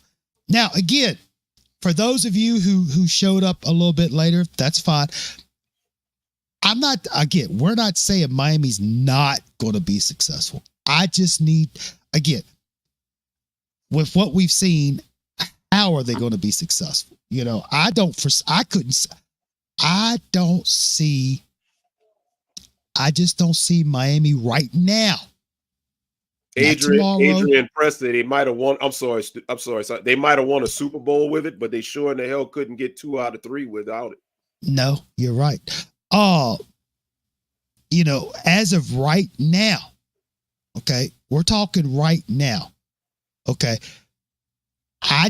Based on what we've seen, I just don't see Miami beating a top 15 team right now. I really don't. That's just me. But anyway, good stuff. Good stuff. All right. Now, we're going to change gears. All right. It's time for mid-season evaluations. I think we can all agree that the rental quarterback that we have is doing a pretty good job. You know, I'm going to say, as far as quarterback play goes, I'll give it an A. Cuban, you still with us there, buddy? I'm still here. How would you rank? What grade would you give the quarterbacks? I'm going to give the quarterback a D, because his name is Deodorant. He's covering all the shit that we're going through. So I'm giving him a D, but not for the reason that you think it is. It's a D because he's covering up all the shit. He's Deodorant. All right. Hey, Roo. Your grade on the quarterback. Okay. We'll come back to Adrian, who are the 15 better teams? Anybody in the top 15 as of right now? Okay, Larry Frank. I got to give him an A. I can't hate on the quarterbacks. I got to give him an A because Cam has done what Cam has done, and well, I'm gonna say A minus. I'm gonna say A minch. I'm gonna give him an A. That's The a A fucking because A of Cam. plus. No. Hold on. Oh He shit. said quarterbacks, which means I'm including the play of Emory Williams Yeah. and Reese Poofenbooger. And at Oh the end of the day, yeah. Cam and Emory, for his little time, gets in there. They get the high grade A, but the minus comes from Reese Poofenbooger because he looked like shit when he came into the game. So I A don't give a minus. damn. Hold up. Say it one more time, Larry. Reese Poofenbooger. Thank you very much. Go ahead, Cuban. No, I don't give a damn. That's how good Cam is. Cam covers up Poofenberg, whatever his name. That's how good he is. He's a freaking supreme A, B. He's all fucking great because I'm gonna tell you right now, if it wasn't for fucking Cam, Mara be in a hot seat. Just he'll be in the same boat as Napier. Yes, he would. I agree. If it wasn't for Cam, that's with Jakari leaving. Even with Jakari not here, if it wasn't for Cam, no. Maybe 3-3. With Cam, we got lucky 2 games. Now imagine without Cam. We'd be 3-3 right now. Yeah, 3-3. We'd be 3-3 right now because we would have lost the last 2, and we probably would have lost against South Florida without Cam. Y'all don't know football. Y'all can't. Says the man that's we don't know football. Says the man that says Cal was scripted like it's the WWE. Okay, Vince McMahon, talk to me. Hold on. First of all, the NFL won a case stating they're entertainment league, and they don't matter if they fix a game, as long as you get to see the game. Go look at the Jets. This ain't the NFL. This ain't the NFL. I'm just letting you know. What does the NFL have to do with Cal? In court. The NFL has nothing to do with this game. It doesn't have nothing to do with though, why you try to make it funny and clown and comical when the shit has been precedented. No, I'm keeping it 100. I'm keeping it 100. I mean, hey, everybody up here talking about Mario and the dude went to high school together. All I'm saying is, bro, I forgot the fuck I was talking about now. We're just giving the grades for quarterback. Our first selection is quarterback grade. I'm glad you said that. You may remember. That's football. Okay. Yes. It would have been a totally different game plan. It would have been with Emory Williams. You'd have saw more running, more balanced offense. And there's no way you could say we would have lost just because Emory wouldn't have been able to make certain plays that happened in that game. Emory wouldn't have been able to bounce out of the pocket. Emory wouldn't have been able to elude tackles, bounce out of the pocket, and kick the ball back to Riley Williams because he don't have to do all that. No. Let me finish. Hold up. He wouldn't have been able to do all of that because he don't have the same field awareness that Cam does to know where he's at, eyes behind his bed, none of that. But guess what he would have did? What he would have did? What? There's oftentimes Cam Ward refuses to dump the ball off to the first open receiver because he wants to hold the ball and make a bigger play. Emory would have dumped it off and got it to the first receiver. So we probably would have been more. So you're telling me Emory's throwing ability is just as good as Cam when he does throw the ball? No, I'm saying Emory wouldn't have been holding the ball. I got that. I got that. I got all of that. But what I'm asking you is, when Cam does throw the ball after he has held it so long, are you telling me that Emory's throwing ability matches Cam's throwing ability when he no longer holds the ball? Well, it's kind of hard to actually measure a matching of throwing abilities and that the way. So how can you possibly say that Emory would have been able to get the ball to the receivers in the same manner? Because you can see it's a wide open fucking receiver, a wide open dump off. TVD. Anybody could have. I could have threw it to some of the wide open receivers. I said, damn, he won't even throw it to the open man. He waiting on the bigger play. I don't think Emory has the zip that Cam does. That just could be because. Hold on. That could be because. That's probably because.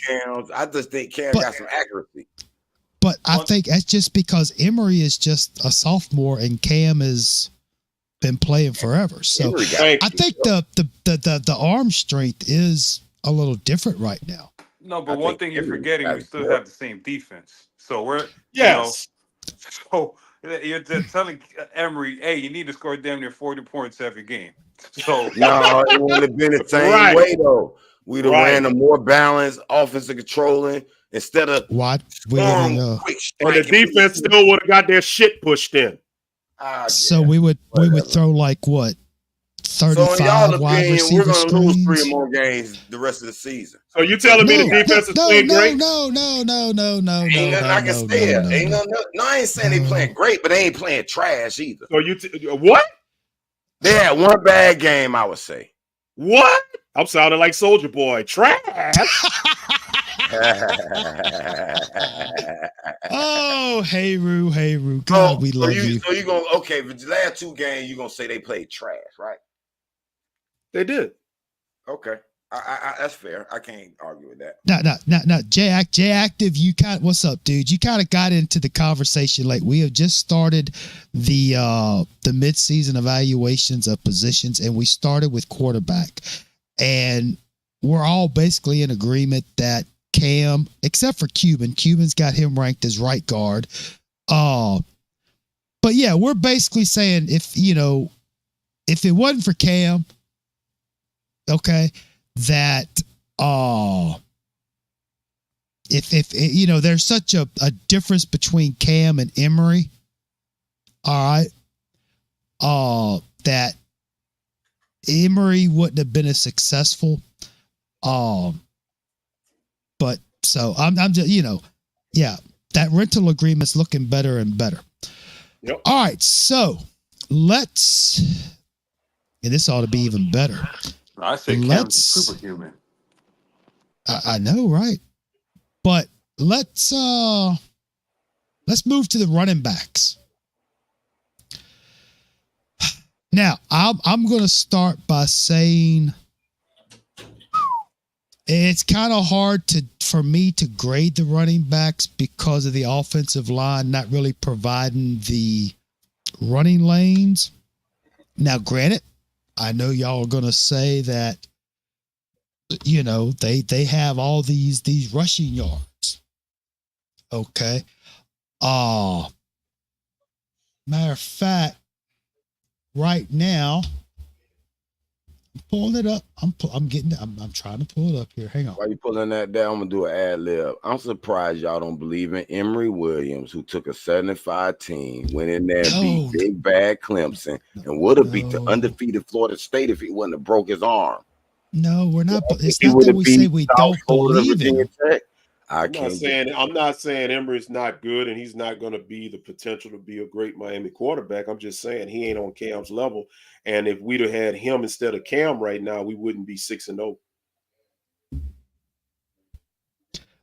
I think y'all looking at it as if provided the game went the same way and Emory would have had to do the same plays, the games would have been totally different outcomes. And you just proved my point. That's why we wouldn't be 6-0. I think we would have been dominant or more dominant. We would have leaned on them more. 1 second. When Mario said in the offseason, when he spoke to Josh Pate, hey Josh, we ran the same plays that TVD ran, and we had a different result with Cam Moore. So we were going to run the same damn plays. There is no, we're not going to change anything. We probably would have been 70-30, pass to run. And also, Studio, you keep forgetting. Ellen killed me. That was my call. Yeah. Go ahead. Go ahead. And Studio, you keep forgetting, you keep forgetting this defense not that good. This defense is going to give up yards. So we got to score. We got to pass the ball. Right. Oh, the defense listening to y'all. Oh, we're going to get to the defense. Don't worry. All right. So looking at the rushing game. All right. The running backs. I wanted to bring this up. Whoops. I wanted to bring this up. Let me make sure I get this big enough for Hayru to see. Yeah, my bad eyes. I know, bro. That's why I got 32-inch monitors, bro. So, yeah, we see where Martinez has 292 yards rushing, Lyle 239, Fletcher 223, Cam scrambled for 161. AJ Allen 143, et cetera, et cetera. Now, let's not forget. Let's keep it 100, as the cool kids say, that a lot of these yards came against FAMU, Ball State, the second half of South Florida, the second half of Virginia, second half of Cal. So these numbers could be a little inflated. It could be misconstruing. May not. I mean, the numbers don't lie, but they don't tell the whole story. Okay. So, and that's why I'm saying, I mean, I think the running back room, you know, I think they probably deserve an A, but we don't know because the offensive line's run blocking hasn't provided proper running lanes and the play calling. I mean, because when we saw the Florida game, you know, with Damian Martinez in the Florida game, we're like, hey, this dude, he might be okay. But then he wanted to become a solid gold dancer. Okay. And he just wants to dance around. But, you know, Fletcher is doing really well. I think AJ Allen needs more time. So, and I really hate to penalize the running backs based on offensive line and coaching calls, game day game planning. But I mean, I guess I'm going to have, just based on what I've seen in the running game, I give them probably a B. I mean, they did come through in the second half. I was going to say. But I think right now, just based on what I've seen the first 6 games, this is not indicative of the running backs themselves, but I have to give them a B as in boy. Cuban? Oh, man, you're a nice guy. This is a fucking C. First of all, we're mishandling the running back situation, right? Martinez should not be playing. If he's playing, he should be a short down back, a third down back, but he should not be the main running back. We're wasting Lyle's year because it's like, hey, you're getting 2 carries and we're going to burn your red shirt. It's a horrible way we're using him. Fletcher is barely getting the ball, right? And we don't have, I'll put it to you this way. There's a running back in the nation that has damn near 1,000 yards already. And I don't know, as a team, we even have 1,000 yards rushing, right? And I am not going to be like, I'm not going to get fooled from the games that we played earlier on, right? We didn't rush good against UF. We had an average running game. We didn't do good against, people forget, we had like 13 yards against FAMU in the first half. We had 13 yards against Ball State the first half. Same thing with South Florida, right? So it's telling me that our running game is not it, but it's, you know, I'm going to contradict myself, right? I rather have a bad run. You know, if we're going to have this dominant passing game, I don't care about this running game being garbage, right? But the running backs are not doing their job. You know, I was told we have a lot of depth. Our best running back is not playing. I think it's AJ Allen. So I give it a C because we paid a lot of money to Martinez. He's not living up to the bill. Fletcher needs to play more, but he's not going to play because I have no reason. So I'm giving it a C, and I'm being generous. All right. Hey, Rue. I'm gonna give him a B minus. I don't think he'd get the C based on what Cuban was saying because he was basically docking him for coaching. So when we get the coaching grade, I think you need to take that into consideration. The bad management of the roster.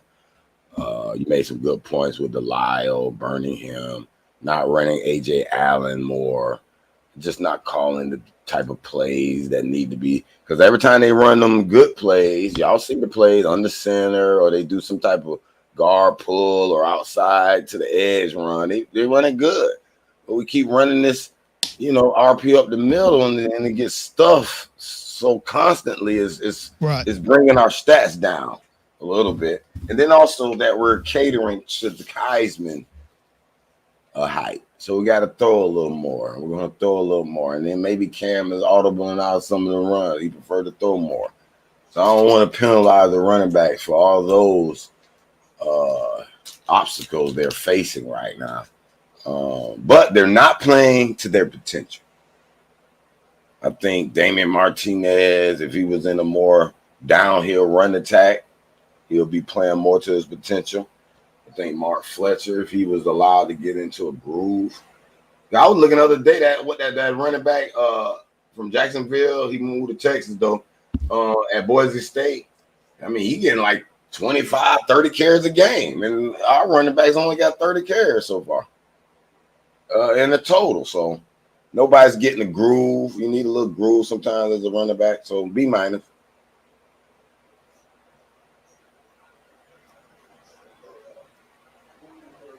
Oh, it's my turn. Yes, sir.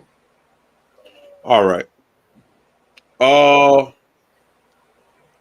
I believe it or not, I gotta actually kind of side with Heru on this. I'm going B-, and the only reason I'm going B-, the coaching, because I mean, you look at the stat sheet. I mean, Cam Ward is 22 yards from being your second leading rusher, and Jordan Lyle has the second. Oh, I'm sorry, he's got the third most. Mark Fletcher has the second most attempts. But Jordan Lyle has 33 attempts. He has pretty much double what A.J. Allen has. So to me, the running game has struggled in two parts. One, because of coaching, and two, because of offensive line run blocking or lack thereof. Well, goes back to coaching. Now, the only thing I have an issue with is Damian Martinez. But once again, to Heru's point, if it was a downhill system and he's getting the bulk of the carries, I think behind a better designed offensive run blocking scheme, any running back would have more yards. So I won't necessarily give them a bad grade on the running backs themselves, because a lot of what you see, this is a staff issue, because if the staff gets this rotation right, like you said, there's no way A.J. Allen, who is pretty much deemed to be your second best running back on the team, why is he getting half the carries of a true freshman, Jordan Lyle? And don't get me wrong, Jordan Lyle has busted and broken through the seams and has some big runs, but let's be 100. Jordan Lyle don't have 240 yards if he don't break those big chunk runs like he did. Right. So, yeah, I'm going to give him a B-. Yeah, sorry I had to step away for a second, but what's up, Katie? All right. So, receiving group. If I can get them all in there. Let's see. If I can get them all. There we go. So, receivers.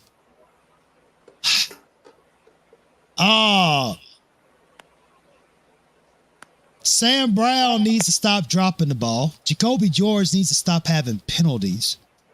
I know Ray's had a couple of drops, but overall, I have to say the wide receivers are doing a real fine job. Of course, Cam helps them out, just like the offensive line should help out the running game. But I believe that, as far as the receivers go, I would probably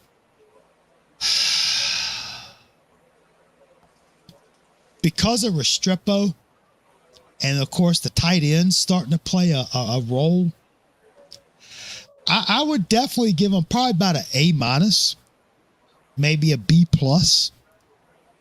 because, again, you got, Brown come over. He's not doing well. And, of course, Jacoby he's playing with emotion. He's letting his emotions dictate his judgment.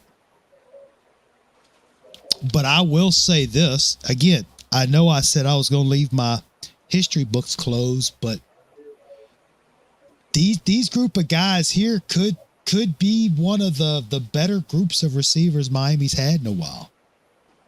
But there are still issues. So like I said, A-, B+ for me. Larry Frank, what you think? Yeah, I'll give them an A- because they've each one of them has made some big catches in some big moments. They've stepped up big. Isaiah Horton has really stepped up big, and he's needed to do that because with losing Colby Young, if he wouldn't have stepped up with the loss of Colby Young, I think the receiver group would be a lot different because Sam Brown hasn't impressed me.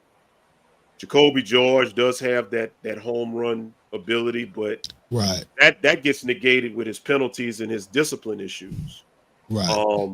X is X. I mean, I can't say nothing about X. X is that dude. No. X is about to break records, and he's going to go down as one of the best ever to catch passes. So, Yes.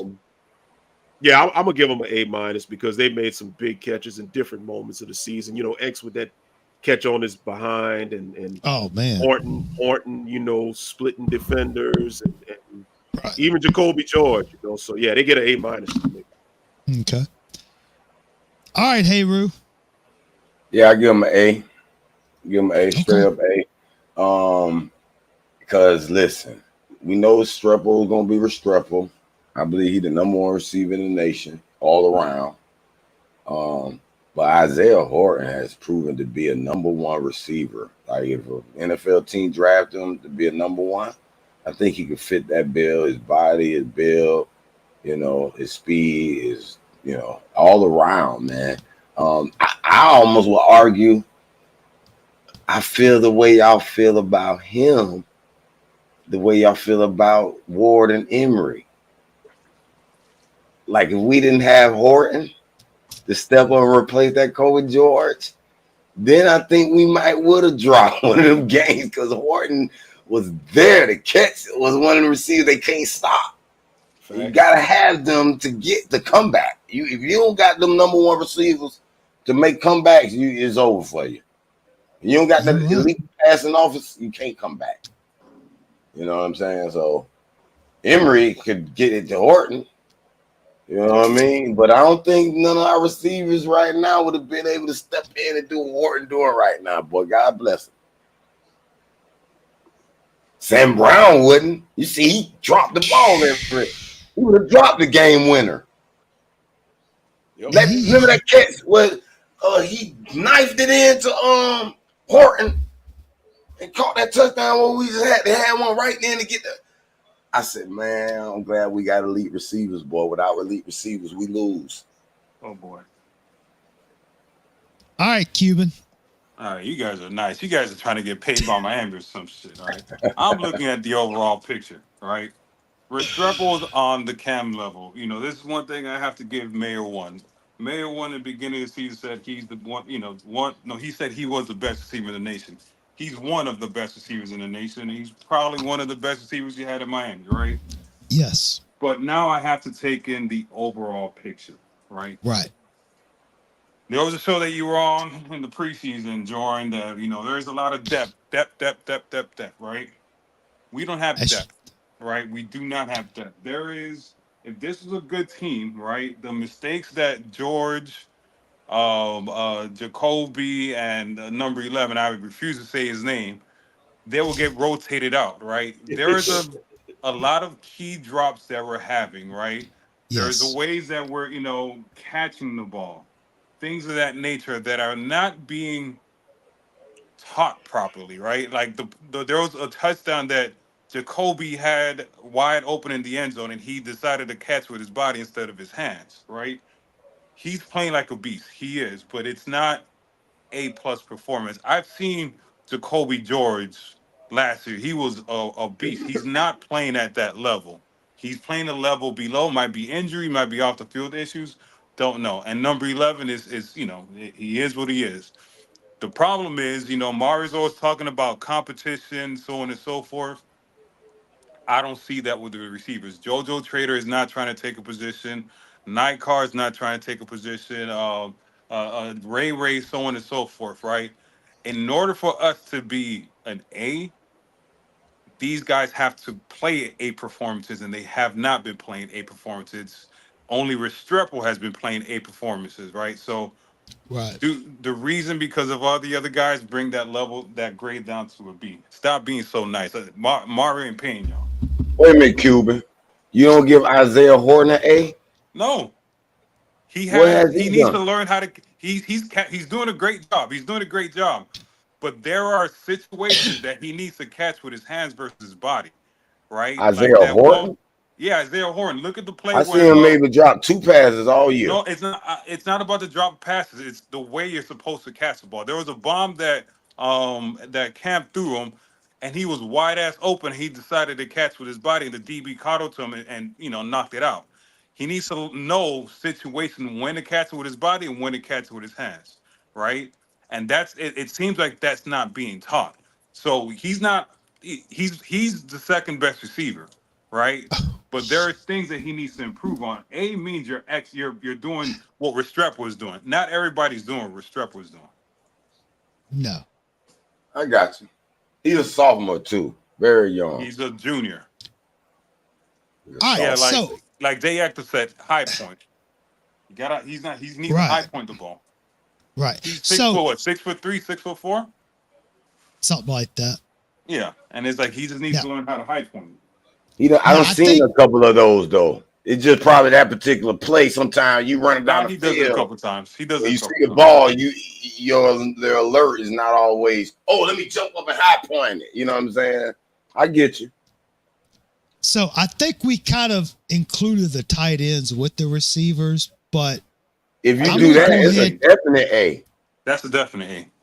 Yeah, I think as far as tight ends go, I mean, hey, they're starting to, incorporate the tight ends in the offensive play calling. I think the tight end play has been an A just because they've played them.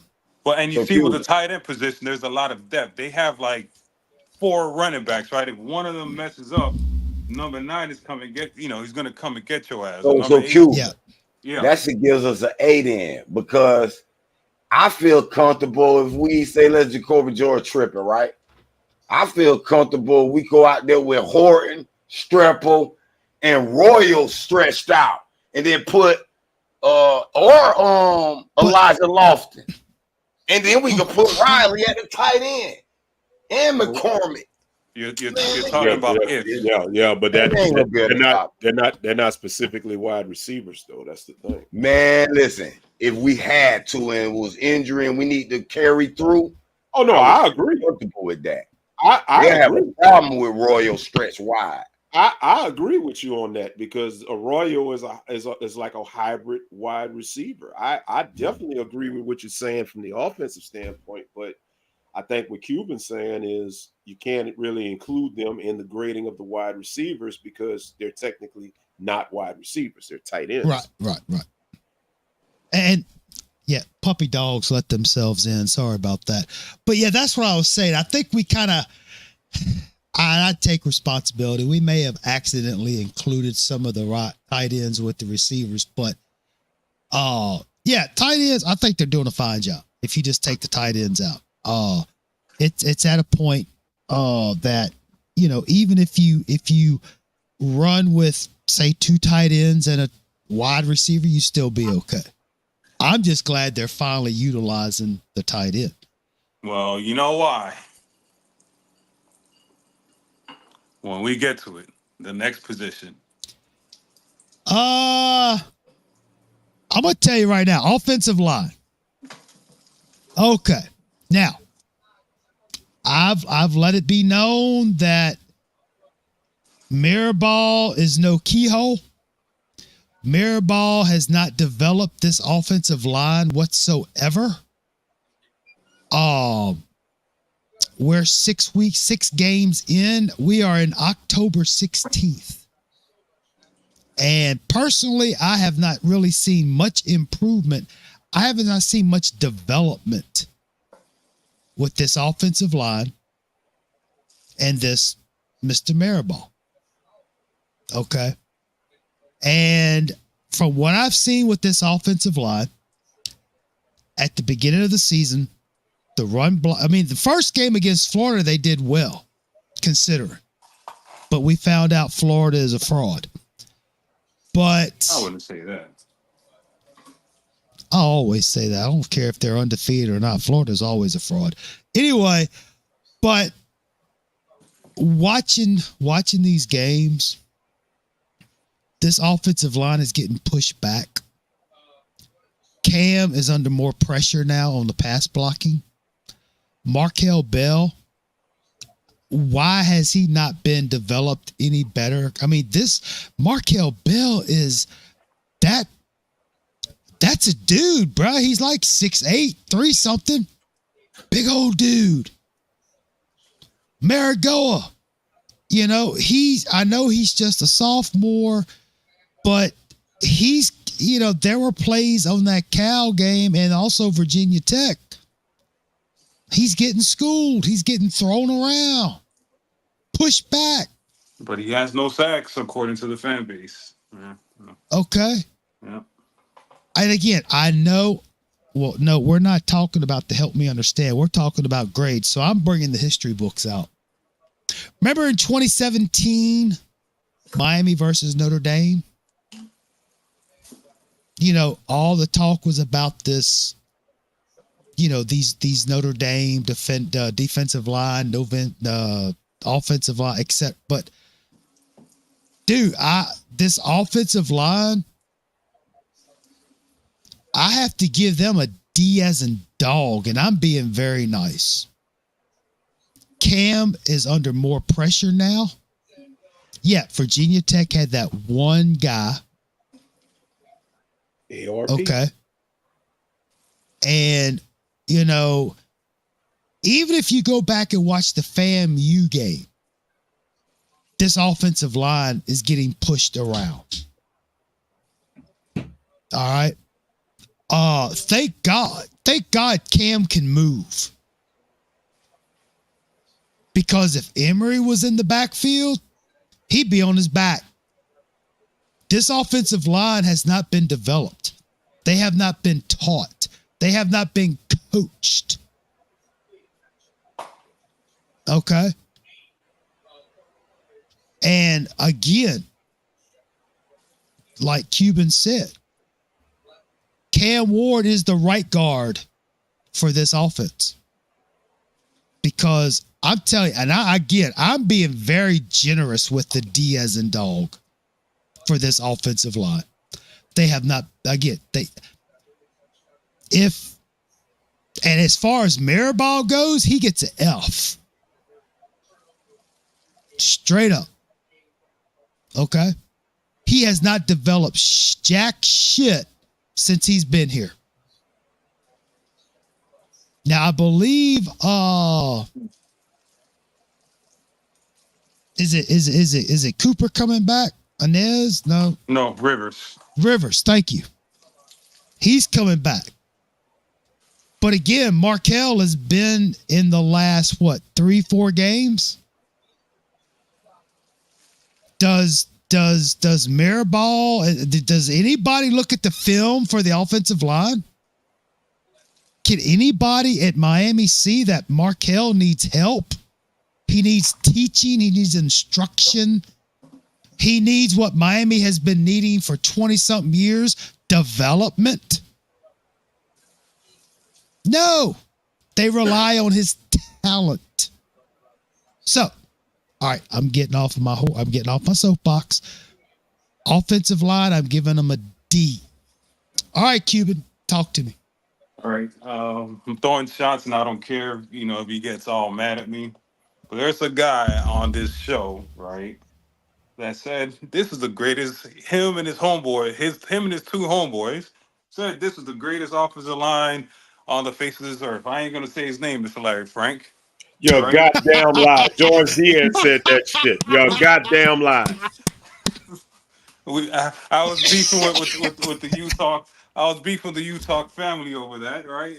That was 2 years ago. You're a goddamn lie. we kissed and make up. Ooh, We're boy. good now, but we were Wait, yeah, beefing over that, what? right? Hold up. No Diddy, y'all kissed? No Diddy, no Diddy, no Diddy, no Diddy. Okay. Here you are. But I've been calling it since year one, right? And even last year, I was getting killed on every show. Everybody, this offensive line is great. And I'm like, isn't it interesting? We had the worst tight ends performance ever, right? And it's like, now we have a A+ tight end room. I wonder why. It's because they're going out for catches. We're not max protecting anymore.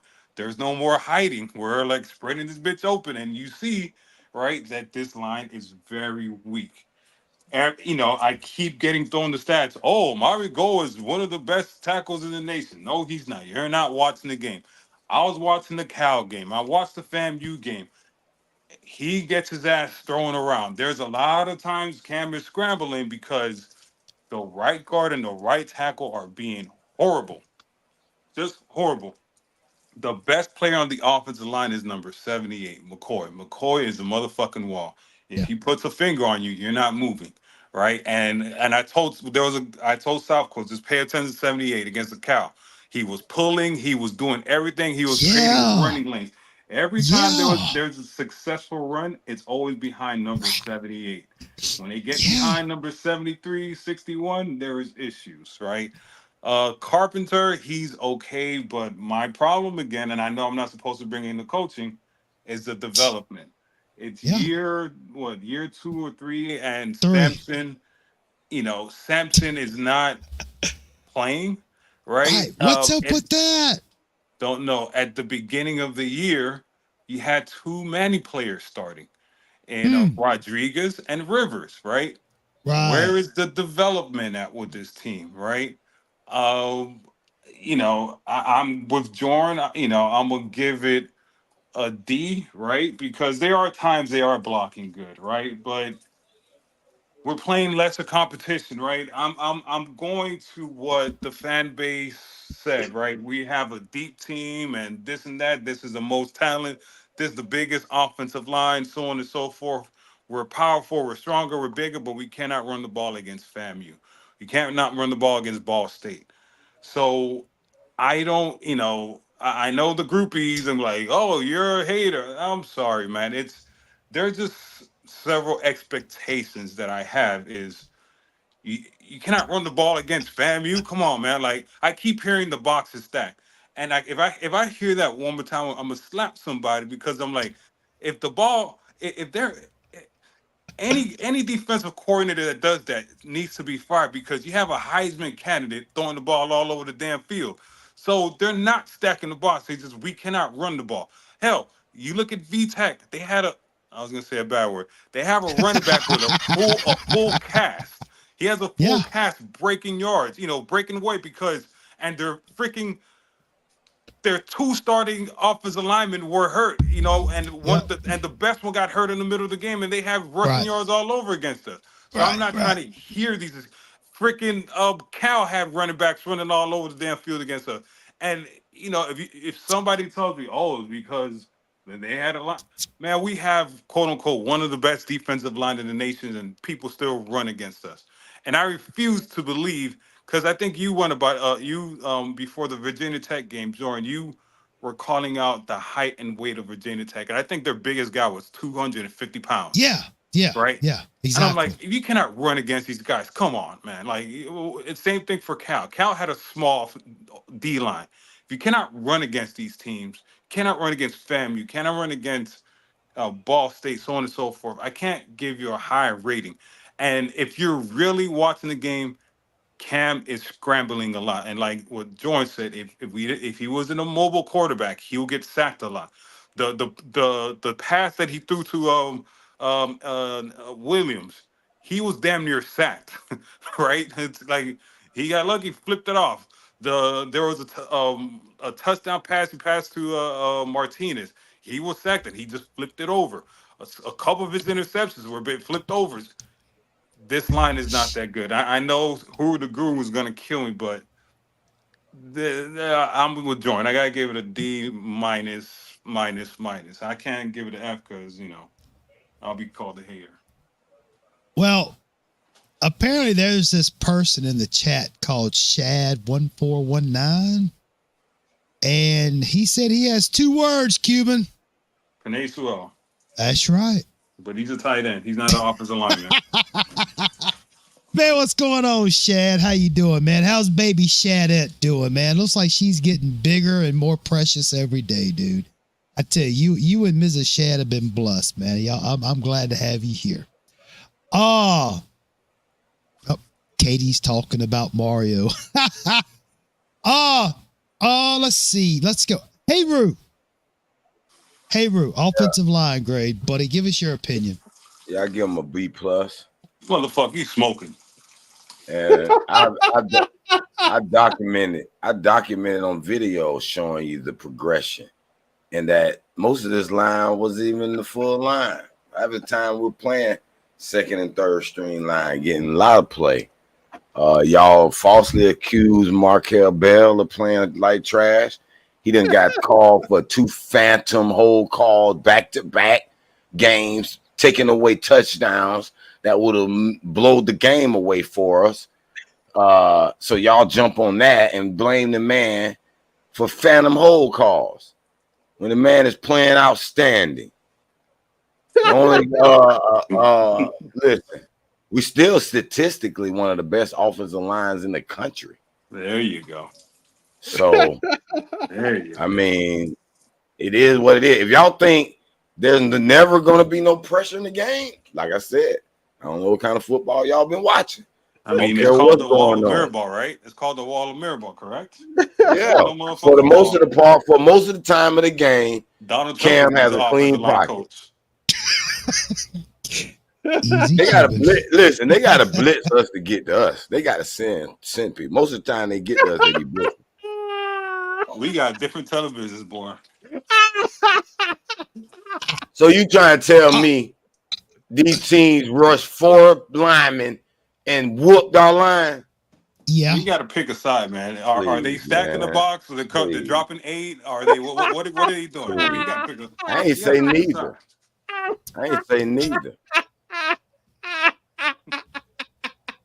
Larry Frank, you're not on mute. You're live. I don't give a shit. I'm laughing. This shit is hilarious. Okay. No, let Studio finish. Hey, Roo.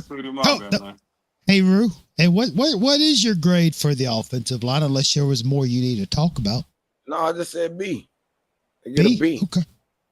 Yeah, because a lot of players got depth. We going in with a full. Yeah, a lot of players played all year.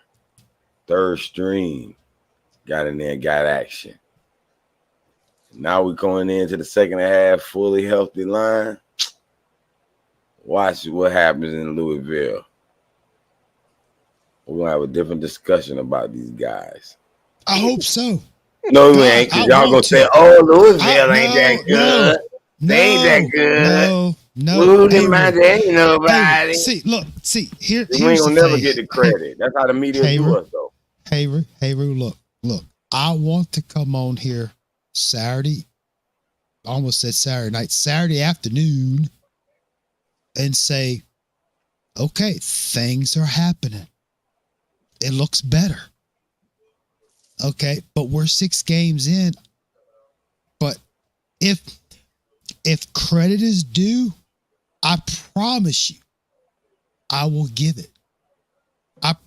Look, history is being recorded. A very wise man said that a while back. History is being recorded. And you can clip this. If credit is due, I will give it. All right, Larry Frank, offensive line. 1 second. I would never give credit because I'm old and arm and a leg. Until I give my motherfucking arm and a leg, I'm not going to do that motherfucking shit. We could have Eric Munoz, Brian Kenny, everybody. I don't give a damn. Until I give my damn arm and a leg, I ain't giving that motherfucking shit. All right, Larry Frank. I know you done fell out the chair laughing now. Give us your grade on the offensive line, sir. That dog behind you could get all kinds of pressure on this offensive line. They couldn't block that dog if they. I'm telling you, this line is trash. Trash. They've played like trash. They can't open holes for the running backs. Most of the big chunk plays for the running backs are on the outside where they got to do it themselves. Nothing's happening. Nothing is happening at all. This offensive line couldn't open up holes if you gave them $70 and a back alley street hooker on a Saturday night. It's just not happening. They suck. They're garbage. Cam has to move the pocket. He's got to move the pocket and everything like that. I mean, when Cal dialed up, or was it Virginia? One of the teams, I can't remember. They dialed up the pressure. The offensive line couldn't uphold the pressure. That's how they were able to sequester Cam, and that's how we got in trouble in the beginning of the game. They can't open up holes for the running game. This line gets an F. Y'all give them D's if you want. I'm giving them an F. They fail. They fail. And Mirabal, you need to check his credentials because he didn't graduate college. I think he hand wrote his goddamn credentials to get the job because he's garbage. F. I was being nice. I'm not. Hey, look, I tell you right now, Mirabal needs to be, in my opinion, Mirabal needs to go. I said it the other day. Mirabal is going to be Mario's D'Onofrio. Yes, he is. Yes, and y'all, I'm serious. Again, history books are open. As far as I'm concerned, nobody's as good as Kehoe or what was his name? The history books might be open. History books might be open, but the goddamn running lanes ain't. It ain't. Yeah, Kehoe and Stoutland. Thank you, Cuban. I'm glad you paid attention in class because I didn't. Those, yeah. Mirabal, Mirabal is not okay. I'll be here all night talking about the offensive line in Mirabal. His student's going to say otherwise. He has a student that is a YouTuber. It's going to say otherwise. You figure. But again, that's just our opinion. Okay, so let's look at. Okay, now we just talked about the offense. Did we miss anybody? We got the quarterback, running back, tight end, receivers, offensive line. Yeah, that's offense. So overall, as a group, as offense, I would probably, as a group evaluation, I would probably give the offense I'm going to say B as in boy, in that the offensive line is bringing down the unit. They're not opening lanes for the running game. They are not providing adequate protection for Cam. And as far as Shannon Dawson, maybe I need to go up the road to Clinton and talk to his people, but it's, you know, it just, I mean, again, as much as the offense has been saving the defense's ass,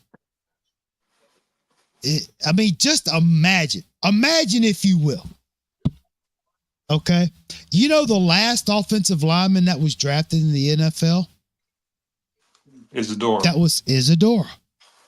That has been almost 7-8 years ago. No, last year. He don't count. He's a rental. He don't count. Yeah. Cohen and Lee. Lee doesn't count. Yeah. But the last offensive lineman that was drafted was Isadora, which was 7-8 years ago. A Kehoe prodigy. Okay. And you think about all the offensive lines that Miami has had. Okay. Oh, yeah, it's about to get hot in here, boy. It's getting late. I've had a few cups. It's about to get hot. Okay, so let's talk about 2003. All right. You take that offensive line and you put it on this year's team. different story. Honestly, the offensive line ain't been worth a damn for at least 5 years. They have not been developed. And, you know, it's, I don't, as my guys, public enemies say, I don't believe the hype when it comes to Mirabel. I don't care if Panay got drafted. I don't care. Because y'all know me. I don't give a rat's ass about anybody but Miami. I don't care what anybody else is doing. Okay? Again, what have you done for me lately? What are you doing here? And Mirabel is not cutting the... He's just not cutting the cake, bro. And he's not doing any recruiting. Or any recruiting. Matter of fact, they had a young kid here where I'm at in Zachary. Kavion, I think it was Kavion Broussard. This young man, he was like 6'7", 6'8", something like that. And he ended up going to Ole Miss. Matter of fact, Mario landed the damn helicopter on the football field. Not on the Bronco turf. Oh, yeah, the almighty Bronco turf. Okay. That's a Louisiana thing. Yeah, these Zachary people are something, boy. Anyway, don't get me started on that. But anyway, yeah, you know, CEO is still watching. Sounds like you're pouring kind of heavy. I got to calm down. CEO's watching. But nah, Mirabal is not the answer. He is going to be the Achilles heel. Well, okay. I'm giving this offense an A++ because we have the best offense in the nation, but we're playing 7-on-7 football. We're playing without an offensive line. But I know that sounds kind of weird, but I'm giving this Cam. We have a top 5 quarterback, a top 5 receiver, and a top 5 tight end. Right? And we're the number 1 scoring team in the nation. I can't knock that. I know you guys, get on the OC, but I can't knock the numbers. The numbers is A+, right? So we're playing 7-on-7 football, pretty much. Start to talk about you. So you finally come to your senses, Cuban. It's not my senses. I'm being a realist. I'm not being, you're Mario. And when you be real, that makes sense. You're a fanboy. I'm not a fanboy, Studio. I'm not a fanboy. I'm gonna point out anything that looks suspicious to me, and I'm gonna flame them. No, you will not, sir. I'm a 40-year Hurricane fanboy, and I called them out for whatever. I'm the one called Mario out. Fan. Look, let me ask you a question. Let me ask you a question. Last year when we played Virginia, and they scripted the fucking third overtime where they would not cover a 2.5 point spread, went by 2. Scripted. He said scripted again. Go back and look at that game. Oh my God. They were forced not to cover the spread that entire year. They went 1-11 against the spread. And then the next year, I see that. I watched them. They could have ran up the middle and scored a touchdown easily in that game. I saw the refs and Mario sit there and talk for a fucking minute. Go back and watch the end of that game. The last 2 minutes of it, all the way through the overtime. I challenge you. You'll sit there and say, what the hell are they doing? But anyway, I call that out. I cannot be a fanboy and I'm pointing out Mario and his Vegas tactics. And his Vegas ties. There's no way Cam McCormick, who couldn't catch a goddamn cold last year, catch the first touchdown of the year. And then Mario come in the fucking conference and say that's a winning Vegas ticket for somebody. You can't make it up. That's because they weren't utilizing the tight ends in the passing You game. can't make it up. When he scored that touchdown, I immediately thought, I said, well, what do you know? How did that happen? He couldn't catch shit. And then Mario come and say that statement. He better not say it again, because it sounds suspicious. Think about it. He could have put $1 million. He could have told his cousin, "Hey man, put $1 million on Cam McCormick because the first TD plus 180." Oh my god! They don't. Somebody done got caught for this shit, and they've been getting suspended. So I don't want to hear that shit. Ever since they legalized sports, that shit done leaked in, boy. And it done leaked in, boy. It done leaked in. Did you give a grade for the offense, Haver? A+. Number one in all categories. Breaking records everywhere. That's what I'm talking about. All right, Larry Frank, what you think about the offense? This will be my last one because I'm about to chime out. I know you got work in the morning. Not everybody, some people got to go to work in the morning. I appreciate you being here. So make it a good one, buddy. Offense gets a B-. And the reason why they get a B- is the offensive line is suspect. The running game is inconsistent. That's what drops the grade from an A to B territory. And besides Cam, you don't really have nothing spectacular at quarterback. So yeah, that's why I got to give him a B-.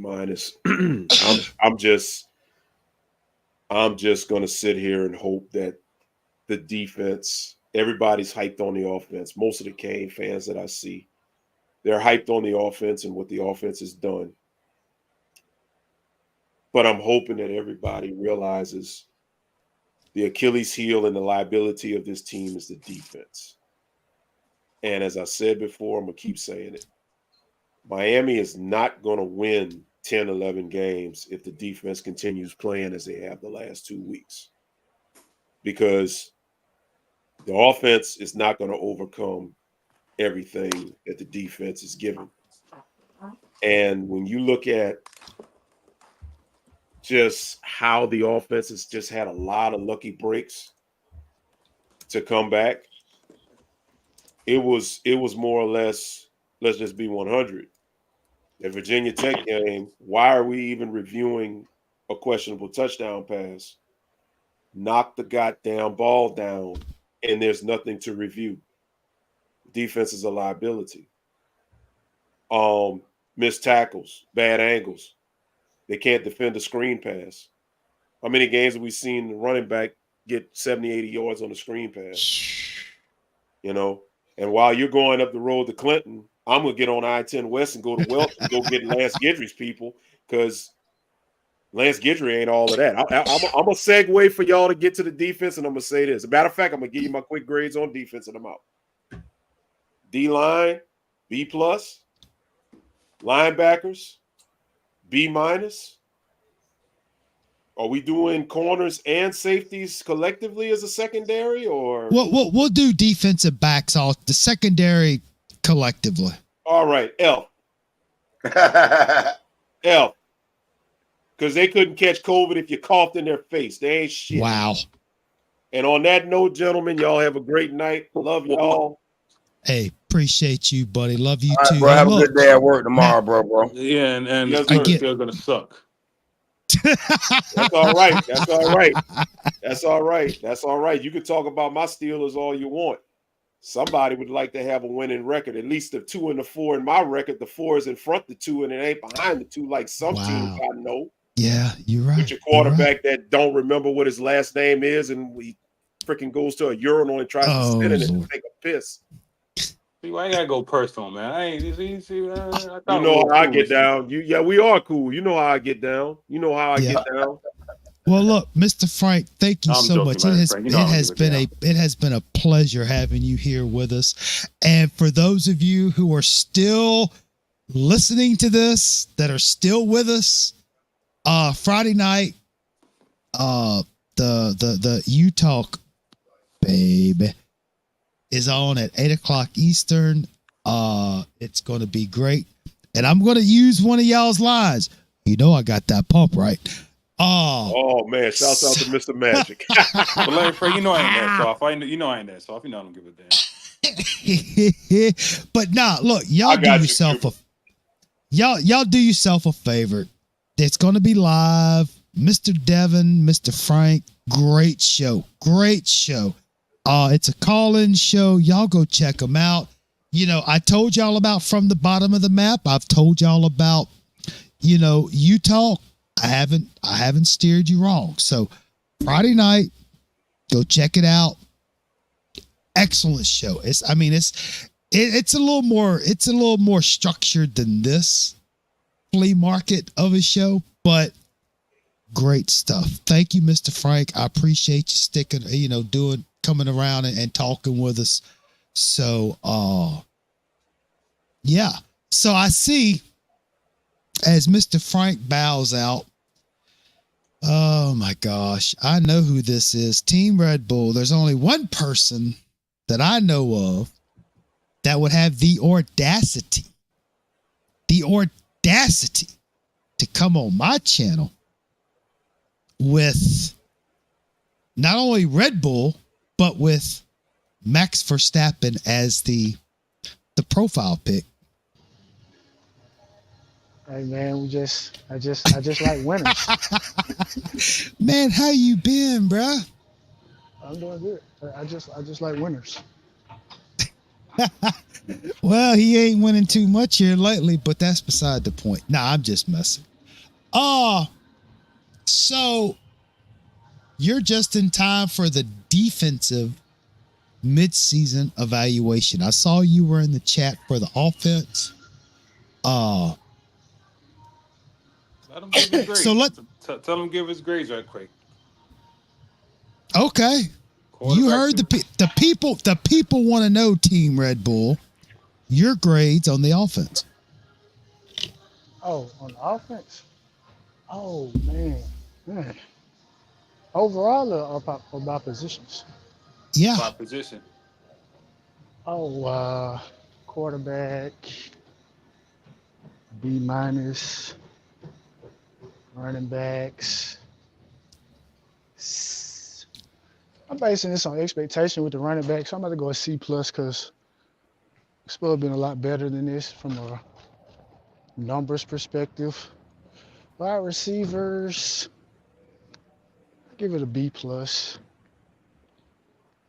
Tight ends, A by default, because we just needed them to do anything to be better. Offensive line, I give them a C. Oh, wow. I give them a C. Okay. All right. So I'm sure this defense, I kind of have a feeling on which direction this defense is going to go, but as far as defensive line goes, I have to give the defensive line, the front four, I have to give them an A. I know Barron's been a little banged up. I know Bain's been a little banged up. I'm not trying to hear that bullshit. Oh, Lord. We got depth. Hey, nobody's talking to you right now. Sorry, my bad. Okay, that's okay. But nah, overall, yeah, there's some, yeah, and you're exactly right, Cuban. I know we were told. I can pull the clip up if anybody wants to see it at any time, but there is depth. Yeah, Bain went out. Barron just got tired. Barrow's doing okay. Mesidor, he's doing all right. But I think overall, in my opinion, the defensive line is, I'll go ahead and just give them an A, considering. All right, Cuban, your turn. I can't give this defensive line of A. We're not getting any pressure on the quarterback. Number 10 is playing like a beast. He's playing like a first rounder. Bain hasn't been here the whole season, so I can't grade him. Barron has disappeared. He balls against Ball State, FAMU, and USF, but True. against real teams can't see him. True. Alston is missing tackles, and he's injured. Who else? 98 is playing pretty good. 24 is playing pretty good. Who else is on this D line? That's about it. Oh, yeah. I would have to give it because we're not getting pressure on the quarter. I got to give it a C. We're not getting any pressure on the quarterback. We're not really stopping the run, and that starts in the front, right? And also the reason our DBs kind of suck is because we're not getting any pressure on the quarterback. Now, is it because of Bain is not there? I think this grade will be adjusted once Bain gets comfortable because I think he's one of the best DNs in the nation. But as of now, no pressure on the quarterback, no pressure on the running game. I can't give it a A. It's a C. It's it sounds to me like you're already making excuses for the secondary. Oh, no. Don't worry about it. We'll get there. But I'm being funny. All right, Team Red Bull. What's your mid-season grade on the defensive line? Oh, I'm gonna get the edges a B, and then I'm gonna get the defensive tackles a C+. Oh Lord, he breaking it down by position. What was it again? What you said? B for the edges and C+ for the tackles. Why is that? What do you mean? Why is that? Because the edges are the ones that are playing better. Who's playing good on the edges? Malik Bryant, his play against Virginia Tech saved the touchdown. Okay. Barron, like you say, he played great against the scrub teams, but he played well. Then you have Mesidor has came back and played well. Elijah Austin, he's had some spotty play, but he's made a couple plays. And from a defensive tackle perspective, I mean, what do we have? I mean, Darrell has made some plays, but other than that, I mean, I don't see anything dominant going on up front from a defensive tackle perspective. I respect that. What's up, Kane? You're all glad you're here, buddy. All right, hey Roo. A plus, right? Who was going to say A plus? You already got it for him. Hey Roo. What's your grade on defensive line? I mean, you can break it down by left, right, in, do your thing.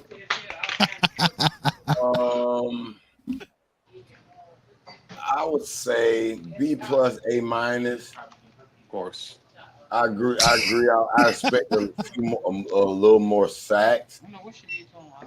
But I mean, we're number 14 in rushing yards per game at 97 yards allowed.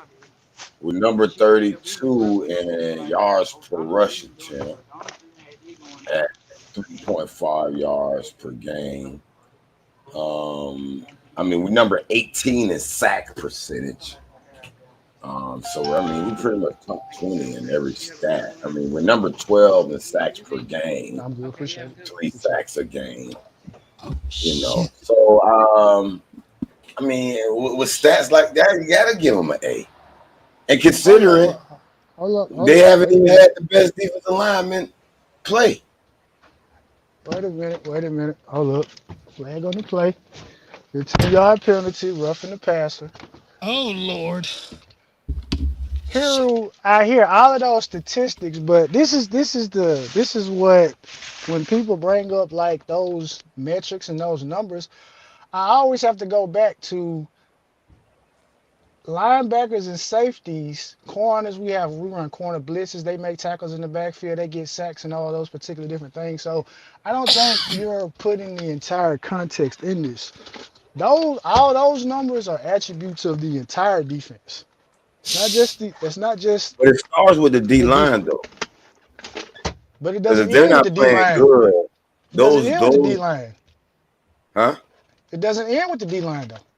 I understand that. It's not where it starts, where you finish. And just like when we grade the linebackers, it's going to be the same situation. That's what I'm saying. We're going to grade the linebackers. I think they're going to have help by their D linemen.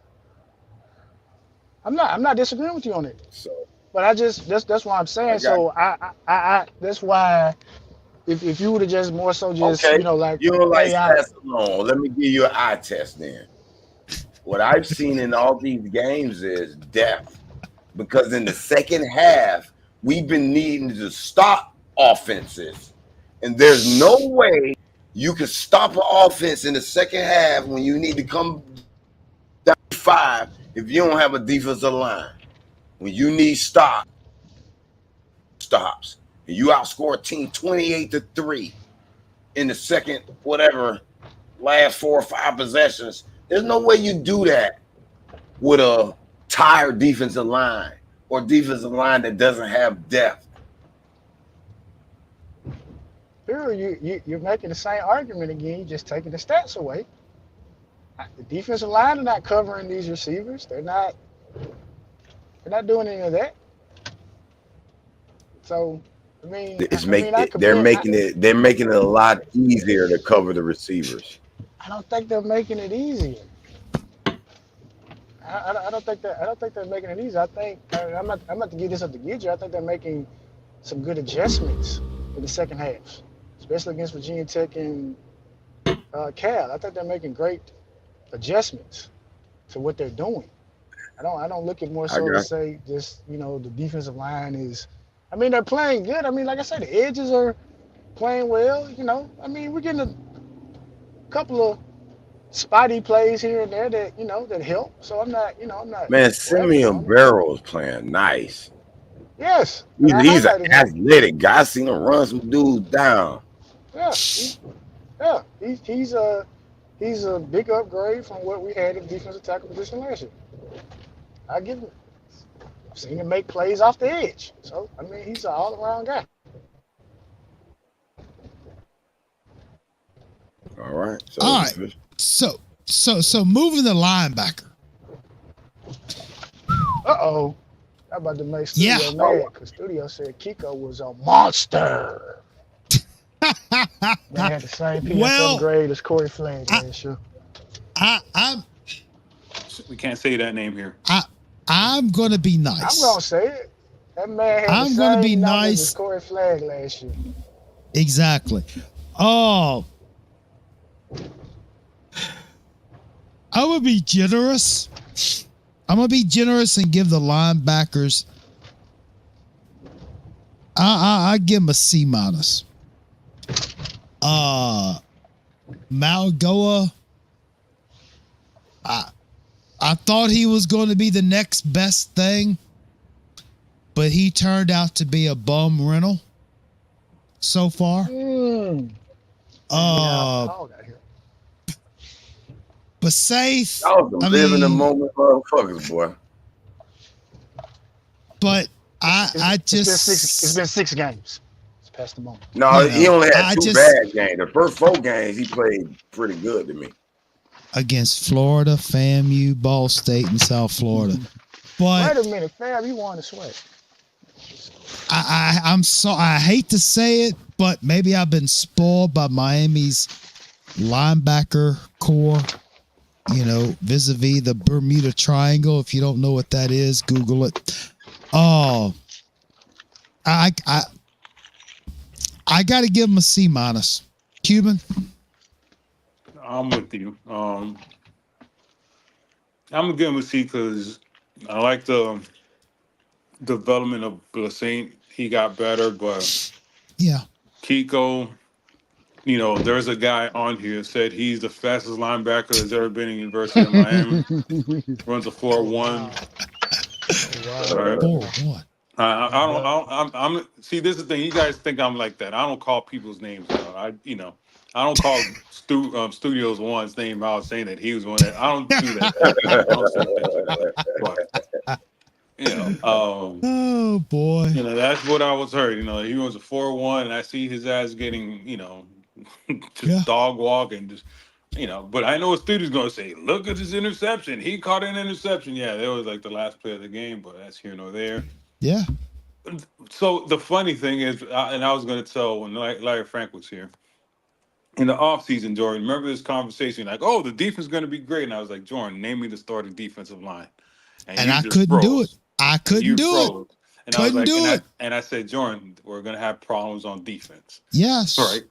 And it's like what that guy Cuban Damas, he was right again, right? I was like, all right, Yeah, you're you right. know, You're absolutely right. and that studio guy was calling me crazy, but that's here nor there.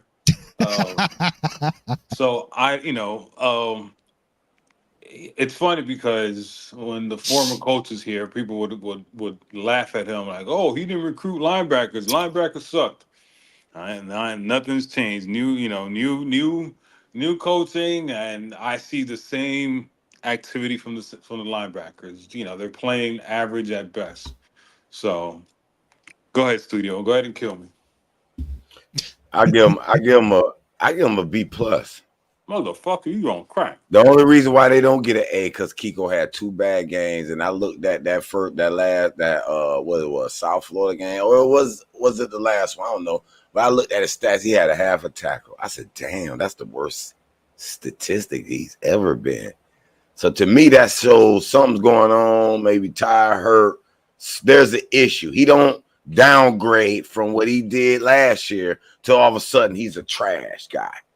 I give my players benefit of the doubt. What I've seen more good play out of him than these last 2 games. Yeah, there's definitely an issue. Y'all ready There's to throw him in an the issue. trash. Y'all ready to throw him in the trash. But I don't see no gaping holes in our, like I used to see, or for when I seen Florida State against Georgia Tech, and we were watching that game, gashing y'all every play. They like at the next level. I don't see that with our defense. I see like when they make a big run, it'd be like a containment issue where they're sweeping, we lose containment. But far as just straight up pounding us, gaping holes after gaping hole, man, that don't happen in our defense. Our defense shutting that shit down for the most part. Virginia Tech had over 220 yards against our defense. Okay, cool. Those anomalies, they'd be anomaly, but they weren't gashing holes. There was like one little big long run here and there. That was misleading. He had that one where Kiko missed tackle. He ran that 80-yarder or 70-yarder or whatever it was, and then the quarterback had some runs. You know what I'm saying? So that 200 yards was a little bit misleading. But it was still over 200 yards rushing. I got you. But it wasn't in the form of gaping holes, which would be a testament to a bad linebacker play. And look, I know I said earlier that we're not going to say anything about Louisville, but Louisville got a good running back. That's all I'm going to say. Nothing else about Louisville until Saturday morning. All right, Team Red Bull, what's your grade on linebackers? Man, I have to give them I really gotta give them like a C minus because the coverage, I still don't think we have the coverage where we need it to be from a linebacker perspective. And I think really the C minus to me is really just on the development of West Saint more so than anything. I see the young guys get in the game and, obviously they're going to make their mistakes or whatever, but I don't really just see anything outstanding from the position. Now, obviously, maybe next year, with some guys being a little bit older, third year in the system, may see a step. But I don't really just see any outstanding linebacker play just from an overall perspective. I don't really see that. I think really, honestly, if we did see that, I think some of the mishaps and miscues that we've seen the past 2 weeks, I don't think they're there. And I know most people will blame the secondary, which, they are at fault as well, but I really think as the level of the defense goes back from defensive line to linebacker to secondary, that's where the grade it begins to drop. And I don't think I don't think that's sustainable. I know y'all had that conversation early on about I don't want to go backwards because is everybody gone? Yeah, everybody gone. No, because I wanted to say this because the conversation y'all had earlier about will we beat any of the top 10 teams, and I kind of agree with Larry Frank. I said I think Penn State would be the only team that we would beat, and the reason I would say that is because I think out of the top 10 teams, I think they have the weakest offense of them. And I was kind of listening Right. to what Cuban, not Cuban, but what Studio was saying. And I think one of the things that kind of gets kind of misconstrued in this is that if a Cal defense and a Virginia Tech defense, you know, and their offense can put us in those uncomfortable situations, what do you think an offense that's at least 4 to 5 times better than them would do? I don't think it's a situation where you play one of those top 10 teams and they have us down like Virginia Tech or Cal had us down and we make a comeback, because I don't think it got to a point in both of those games where I felt like that, just the better athletes end up taking over on our behalf. And I don't think when you're matching up against another team that's the talent is equivalent across the board, I don't think you can just depend. You can't fall back on that, right?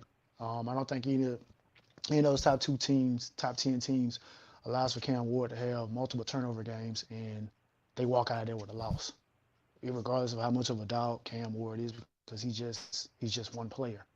You know what I mean? So, but other than that, man, I do think maybe after the bye week, defense gets a little bit better. They're gonna be tested against Louisville, like you said. You're gonna talk about that, but I mean, getting back to the initial question, yeah, I just don't see any outstanding play from the linebacker position.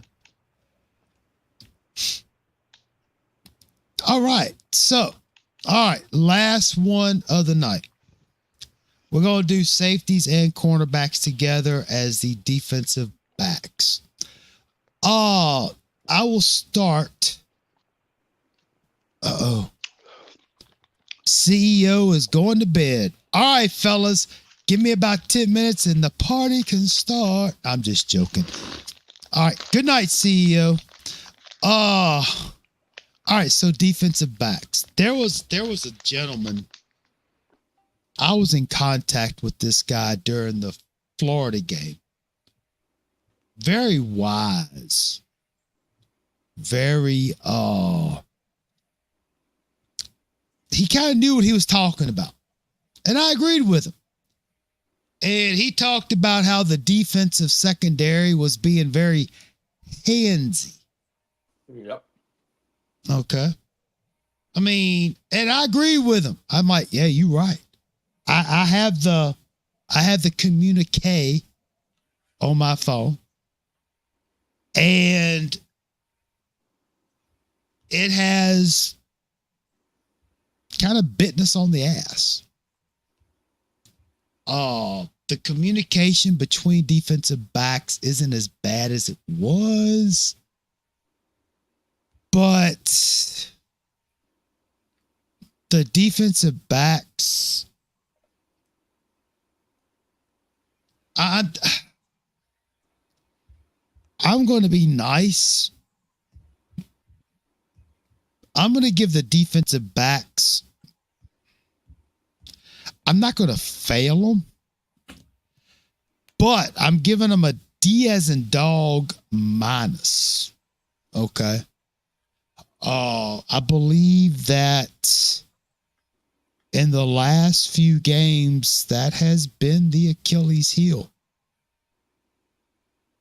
of the defenses, the defensive backs, and then linebackers, and then defensive lines. So, yeah, I'm going to say D as in dog minus for the defensive backs. All right, Team Red Bull, I'm going to let you go first this time. Yeah, I mean, I agree with you. I give him a D. I think Darrell Porter, moving him to the slot, I think this kind of has hindered what he can do. I don't really think we're too particularly. I think Frederick, though, I think he's playing well. Oh, I yes. will say one thing, though. I will say one thing, but it's not enough to compensate for the rest of it. But I must say, when I see a pass thrown deep down the field, like, not a Hail Mary type of situation or anything like that, from a cornerbacks, since we're grading them separately, I'm not afraid that, oh my God, someone's gotten behind us. You know what I mean? I'm not afraid that our guys are lockstep with, in phase with them and everything like that on deep passes. It's just the intermediate stuff, the short routes, the slants and things like that where, our guys are just not. And it's hard playing. It's hard being a corner, which is why you have to be an exceptional athlete, to be good at that particular position. And I don't think we have any like exceptional athletes right now at the cornerback position, but I do think they're serviceable. They're good, on those type of routes because obviously we have some guys on the outside with some size and things. And obviously the safety position. Out Hill and what's my man name? Cuban's favorite player, Mish Powell. I don't know. It kind of reminds me going back. We can crack a joke now, right? We're 6-0. We can crack a joke, but it goes we back to crack the a joke. situation. Went back to in the off season when all four of us were here, and we were talking about the greatest catch at Green Tree of all time. Oh yes, yes. On a poorly thrown pass. Exactly. And you could chalk it up to say, okay, well, that's practice. But now looking at it, it's like, nah, they do that to you in real life. Yeah, exactly. So wait a so minute. it's gonna be interesting. What do they do to us in real life? I'm talking about Mish Powell. Oh. They run by him. Oh yeah, he do look a little slow to me. I can't defend him on that. So, and like I said, I was expecting a lot more out of Jaden Harris. He looked, like I said, he looked extremely well. Like I don't want, not to get too far off subject, I don't want the Florida game to be our best performance of the year. I really don't. Right. But at current moment, it is. It's looking that way, and that's only because that's our only prime team on the schedule. Everybody else, you're gonna be like, okay, we're supposed to do that to them. But we haven't done it the past 2 weeks, though. That's what I'm saying. Which again, like I say, I'm not gonna be the person that is a hypocrite because again, like I said, the Virginia Tech game and Cal game were 2 games that I said, hey, it's not gonna be a cakewalk. So I'm not gonna go back and be a pessimist and be like, see, I'm not gonna do that because I literally took time out to do a live and break down these particular games. And Virginia Tech was interesting, and so was Cal. A lot more interesting than I anticipated them being, especially when you kind of look at how Virginia Tech and Cal season had gone before we got there. But like I said, I don't want the Florida game to be our best performance, and not so much from the offense, but more so from the defense, because I haven't seen it defensively at that level since then. Exactly. Exactly. Okay. Hey, Rue, tell us what you think about the secondary. I'm gonna grade them on a scale, seemingly because, first of all, I told y'all that was an issue. The game when y'all was like, "Oh no, the DB's all right," and I was like, "No, y'all was like the offensive line was bad," and I was like, "No, I had more issue with the DB." No, y'all was like, "No, the DB was all right. The offensive line was trash." That was that South Florida game, not the South Florida game, but it was the game after the Florida game. The FAMU. Yeah. Yeah, y'all had questions about the line, and I said, "Man, DBs look the suspect to me." Y'all was like, "No." I was like, "All right." But I'm just saying that was. I get no disrespect to FAMU, but it was FAMU, so it kind of No, but listen, what I'm saying. Fam completed some passes that I expected Florida was supposed to be able to do. Okay. And I was like, damn, we shut Florida down. They ain't wasn't able to get nothing. Then when Fab came around, they were completing some of them little crossing routes and them little. I said, oh, we got an issue still. Our DB still. They ain't gonna get beat deep necessarily, but they still can get carved on these little intricate little routes. Or if they got, like you say, a tight end, like Virginia Tech did us like that the other year, where that tight end ate us up. Yep. You gotta look out for them slow white tight ends. So yeah, I grade us on a C- because I don't fail us because we haven't been just ripped apart totally. I mean, it got a few big plays here and there. You know what I'm saying? But for the most part, our defense got the stops when they needed to. You know what I'm saying? Jaden Harris played great. I mean, he's been disappeared a little bit, but he had got hurt. So, you know, he playing a little injury. He got rest up. I feel the only thing that alarms me, and the only reason why I sound great, I'm on a scale, because I am convinced the Cal first half was a script. And I know y'all don't believe it, but that's fine. I don't give a damn. So, with that being said, I don't know how to look at how slow those DBs were looking, because to me, they look like they were trying to let them score. And if you are trying to let somebody score, you're going to look slow in the process of doing such. So. All right, Cuban, the floor is yours. Man. Yeah, studio, Studio's a funny guy, right? Beginning of the season's the fastest team in the face of the earth. These DBs suck. It's something that I brought up to Jordan, in the preseason. I can't name the starting cornerbacks. I don't know if he has speed. Number 19 looks like a high school player. I was told that Mario is a supreme recruiter, right? This is year 3. We still no Mario cornerback starting. Frederick gets spot time. He's a true freshman. I don't understand why we're in year 3 and we're still, we're having these issues at certain positions, right? Safety, same thing. No Mario player starting at safety. It's like, what the F is going on here? Our safeties are slow. Our cornerbacks are slow. They're real handsy. I called it game 1. People call me a hater. It is what it is. Unfortunately, I've been right so far. Hopefully, I'm wrong later on. But it's easy to attack this defense because we're slow, we're handsy, we're small, we're not physical. Um, Frederick needs to get more playing time. Patterson needs to get more playing time. I don't know what's going on. The thing that I understand is like you practice against the #1 offense in the nation. What the hell are you guys doing?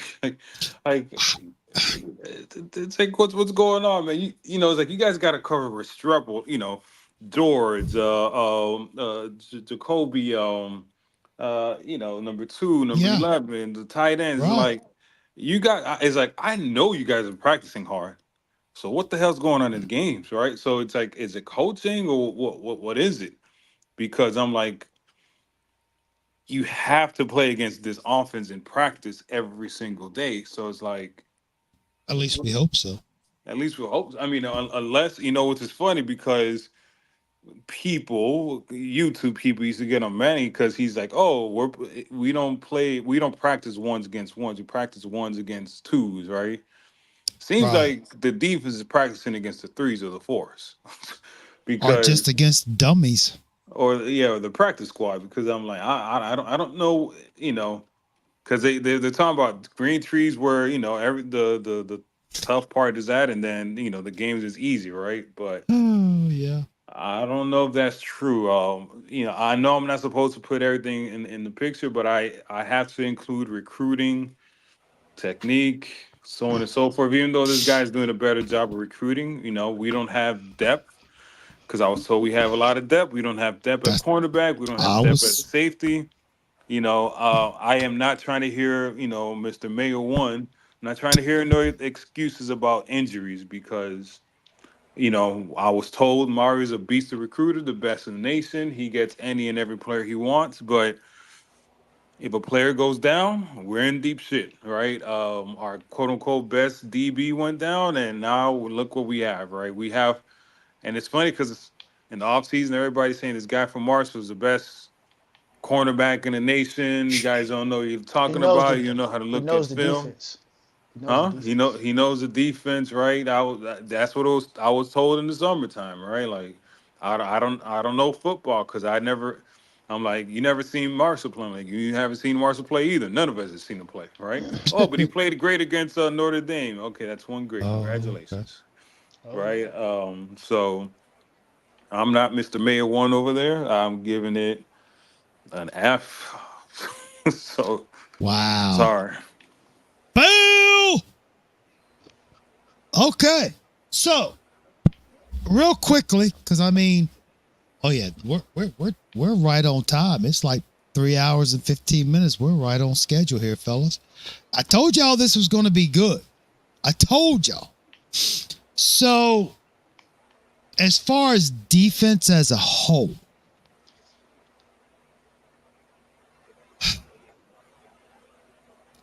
when you give up the, what was it, 34 to Virginia Tech and 38 to Cal, or you give up over 30 points to the Virginia Tech and Cal, we all saw the Florida game, and Cuban, we sat here. Hey, Rue, you were here. We're like, hey, we may be on to something, fellas. But they've shit the bed ever since, defensive. As far as this defense goes, I as a group, I find it hard pressed to give them anything over a C. Defensive. Cuban, what do you give them? Overall, D or C. I'm not gonna be Mr. Studio and just look at one side. I'm look at the whole picture, right? Well, not the whole picture. I'm removing some games because it's high school games. Right. And my expectation is the Florida game, right? Right. I said it day one. This is what you guys put. That was an A plus game. Right. And I said it then. I'm saying now that is the expectations for the whole season. If you cannot live up to expectation, I'm not trying to hear it. Right? Exactly. There is, and I also said these portal players that we're getting, right? Everybody was telling me the defensive tackle from NC State was a beast, and he could barely get playing time here, right? The guy from Marshall is a beast. He gets injured. The DN, the cornerback. It's like you guys, and I keep. And I'll do it again because I know it's going to happen in the offseason when we get a portal player. If we get a portal player from Oregon State, right, or freaking Idaho State, or we've never seen. Right now we're history's recording, right? The only one that I could say that watch. I mean, I watch all the games religiously, but Shad is I could say knows the players' names, so on and so forth from other schools. I don't know. I watch other games and I can't name players. You know what I'm saying? So. I'm not even gonna front and say, "Oh, this guy from this school is great," right? And it's like I warn people. The ACC is not a good conference, but one thing the ACC No. has is good defenses. So when Yeah. you come down to the ACC, you got to come with it, or you're gonna get screwed, right? And Yep.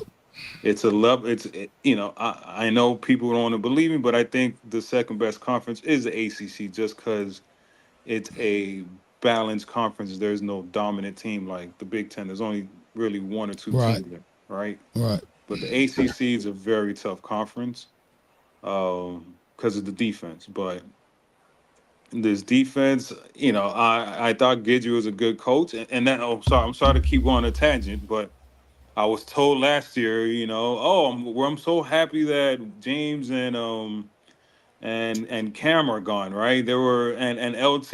You see I hope people see the difference with those guys gone, right?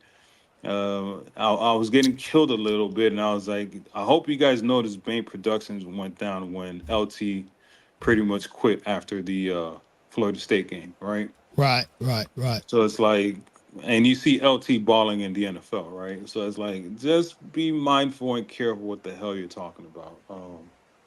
So I'm still give Gidger, another year because he had a good year one, but you got to pick your shit up.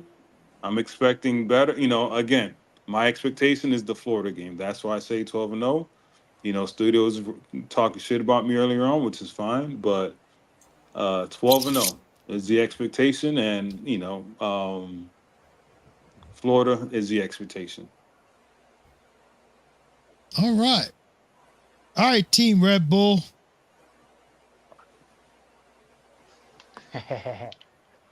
No, I mean, Cuban, I mean, he pretty much broke it down. Um, I honestly thought that the defense would be much better than this. I mean, I don't know what it is. I don't know if it's injuries. I don't know if it's they figured Gidry out. I mean, I don't know what I don't know what the situation is. I mean, because one of the things that kind of does happen, you have a defensive coordinator that's really good at a lower level, and sometimes you can just be at a better lower tier program, and the stuff looks good. But a lot of times when you have aggressive defensive coordinators, sometimes they can get figured out. Because some of the things that we're having guys, linebackers over pursuing, obviously the coverage, things like that. So I mean, I'm just from an overall perspective, I mean, I would have to give them.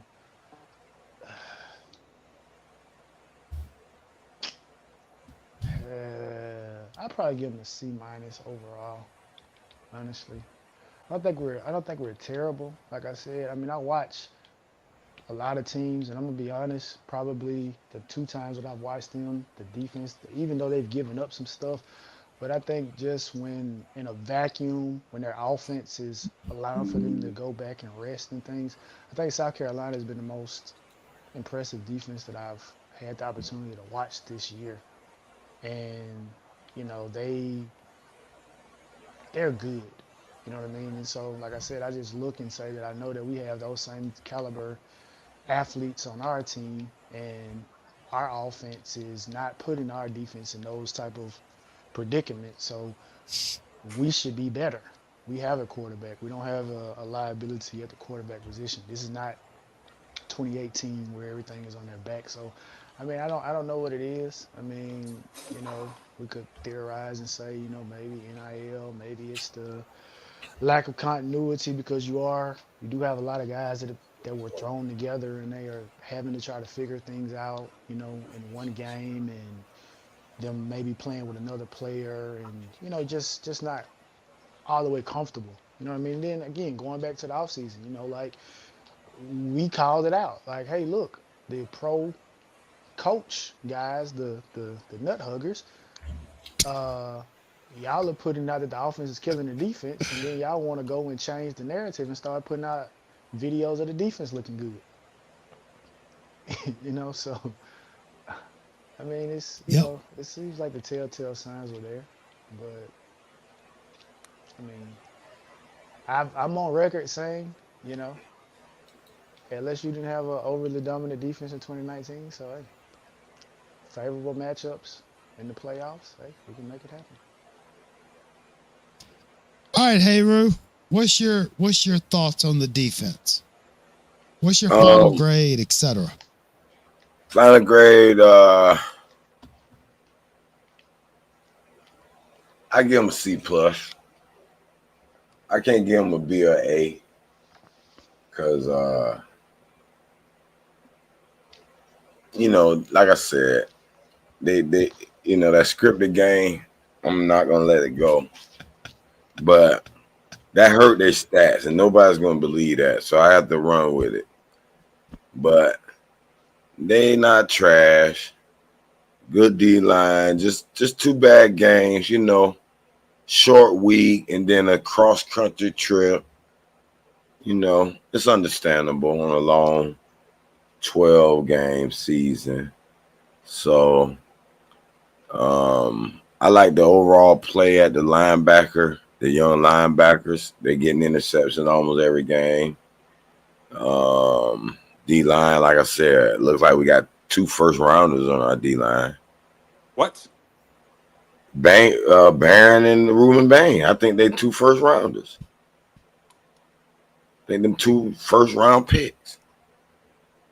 You know, and Simeon Barrow continue to play the way he's been playing. He can find himself in that top 2 rounds picks as well. So, what? 1 second. Me and Studio One got a bet, right? 2 point. Just correct me if I'm wrong, Studio. We betted 2.5, and you said the over on how many first round draft picks you get this year, right? Yep. 2.5. Whoa, you saying there's? I bet over. So I mean, Cam and Royal locked in. Ooh, they already said Arroyo's pure body is gonna get him number 1. But he's old by NFL standards. Arroyo? No, he ain't. That's you talking about McCormick. Oh, Arroyo. Yeah. Okay. I'm sorry.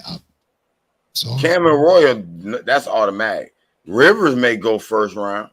Jalen Rivers may go first round, depending on need. You know, big tackle, offensive tackle, 5 year to play guard. I don't think Maribel's going to get an offensive lineman drafted.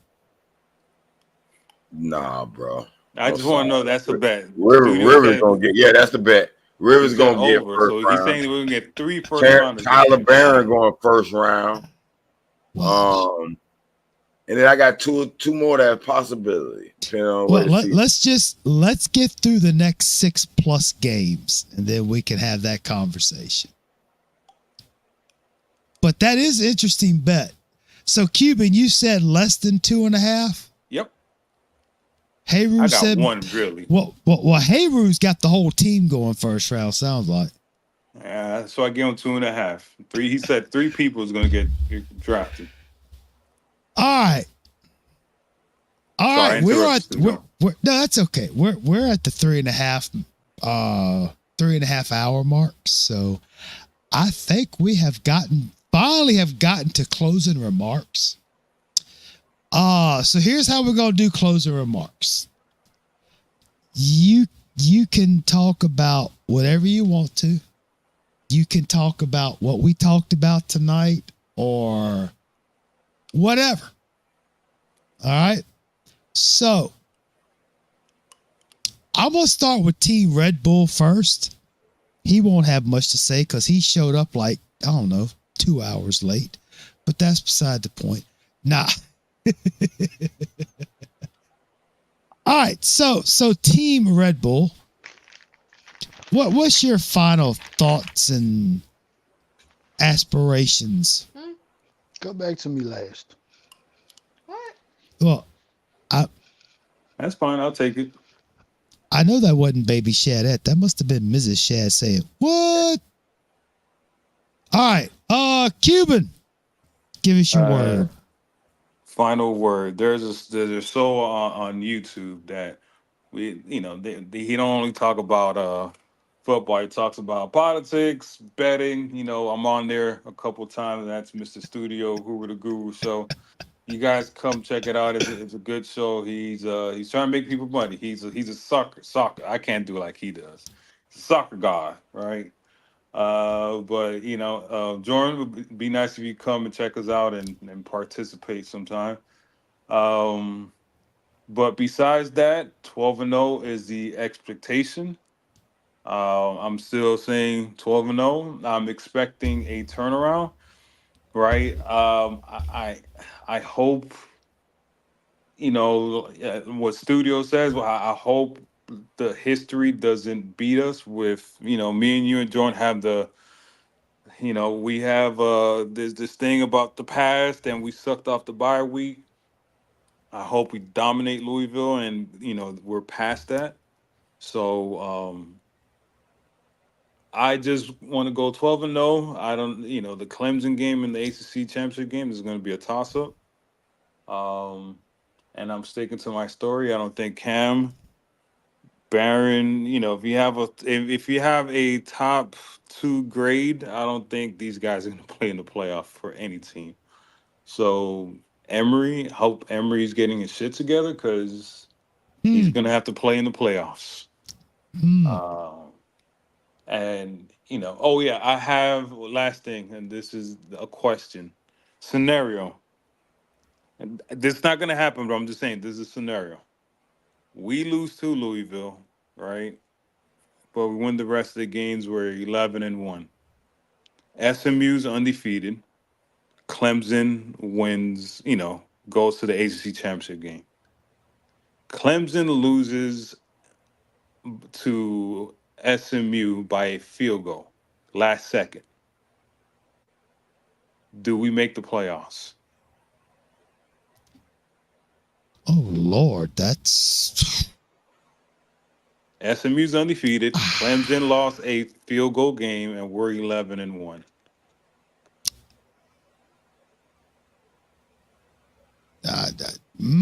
It's too late in the night for all that. Yeah, I know. But it's a good point.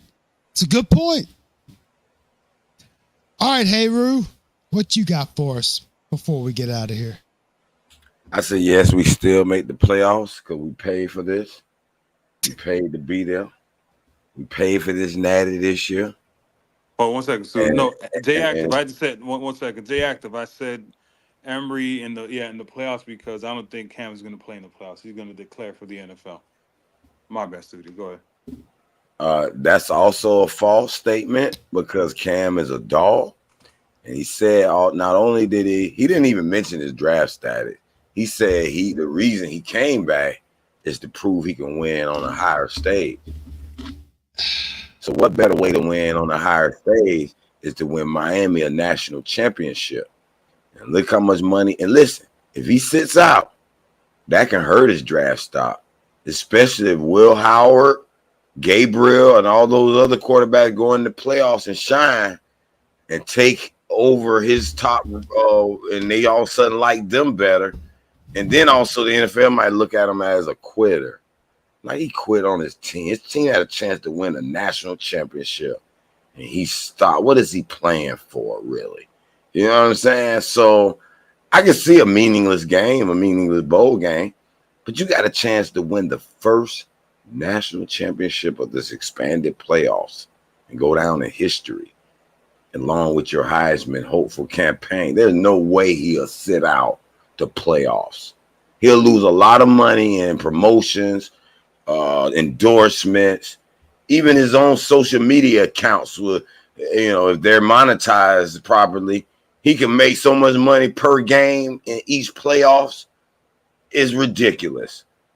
So it wouldn't make sense for him to worry about getting hurt. They protect quarterbacks more than anything nowadays. Now, if I was a running back or something, knowing I'm going to get hit every play, then I might think about sitting out. But a quarterback, man, get out of here. They get it when they get tackled. Not Miami's offensive line. Oh, we're one of the least sacked teams in the country. I know. I'm just messing with you. I know. But, again, I feel like those 2 games were scripted. Virginia Tech, Cal, they had money. They had sale, the cousin scenario, quarterback duel. They wanted a good game out of that. They wanted, now they done sold, their little money. Everybody's watching, even the Brits. Now we're gonna go on a Formula One. We're gonna rev the engines up and leave the smoke behind everybody. You feel me? And march on in that playoff. Now I do say,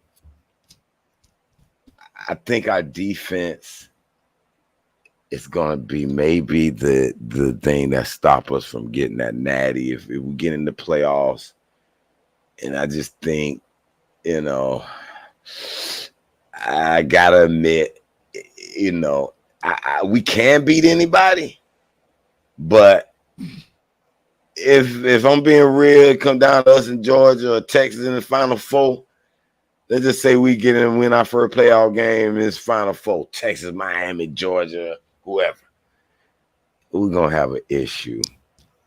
You know, and our coaching deficit is there too. I ain't gonna not sit there and deny that. So, but a playoff win to me would be a successful season. In Mario's third year in building the, as long as we don't project the foolishness Katie's projecting, that we're going to be 5 and 7 next stay year. off Katie. She thought we were going to be that this year, and she hit almost the first 5 games.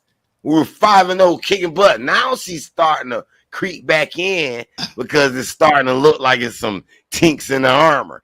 But Katie, okay, you're going to have to hide a long time because we're going to be 12-0, marching in the playoffs, and it's not going to happen next year.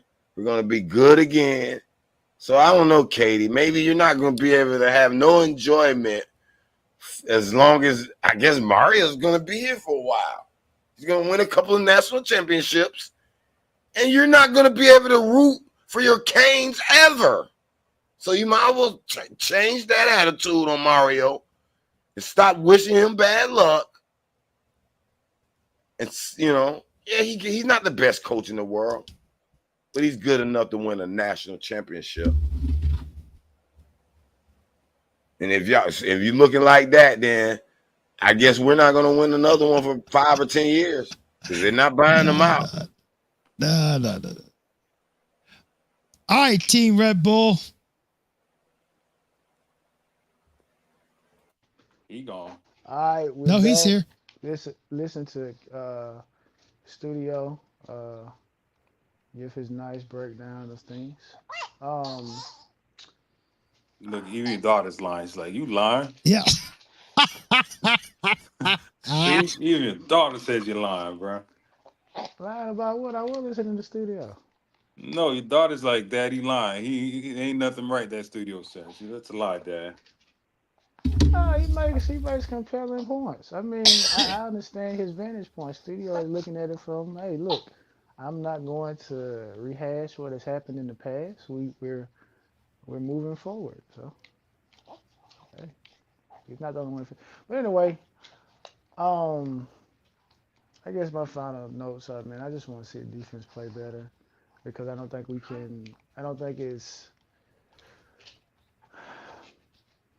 They're going to have to play better in some games from the onset because I don't think we can afford to have other situations where, we get down like we did against Cal and Virginia Tech and expect for Cam Ward's heroics to will us to victory.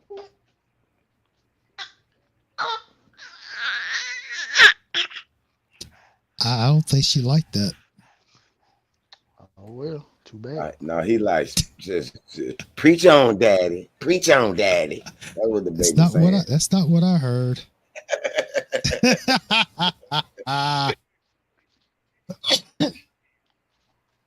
All right, I guess it's my turn now, huh?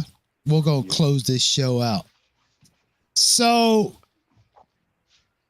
as you know, the point of this show, one of the points of this show was to help me understand how, based on the first 6 games, he's gone. Appreciate you stopping by, Shad. The point was help me understand how, with all that's happened in the first 6 games, how is Miami going to be successful in the second half of the season?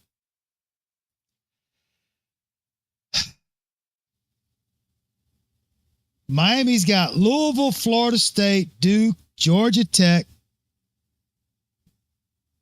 Wake Forest, and Syracuse. If things continue, at least defensively, if things continue as they have been, and offensive line, I don't see it. I really don't.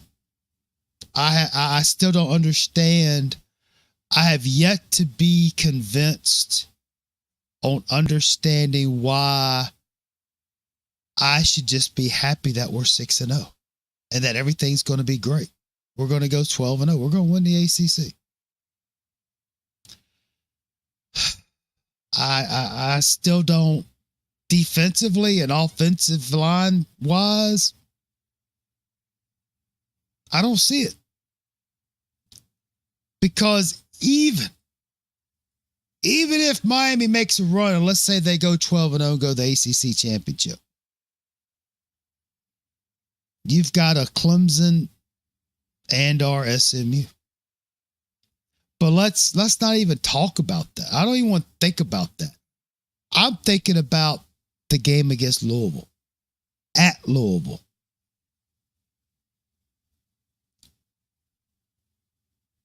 In my opinion, Louisville is a better team than Cal and Virginia Tech. And I talked about this the other day.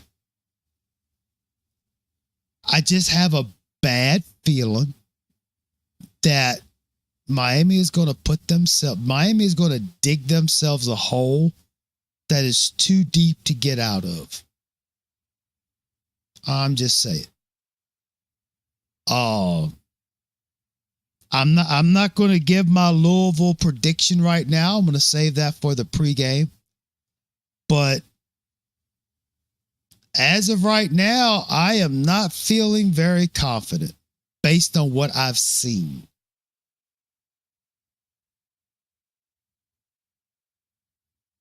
Offensively, yeah. Miami could put up 35, 40 points on this Louisville team. Yeah, we've seen it. Defensively, it's a whole different story.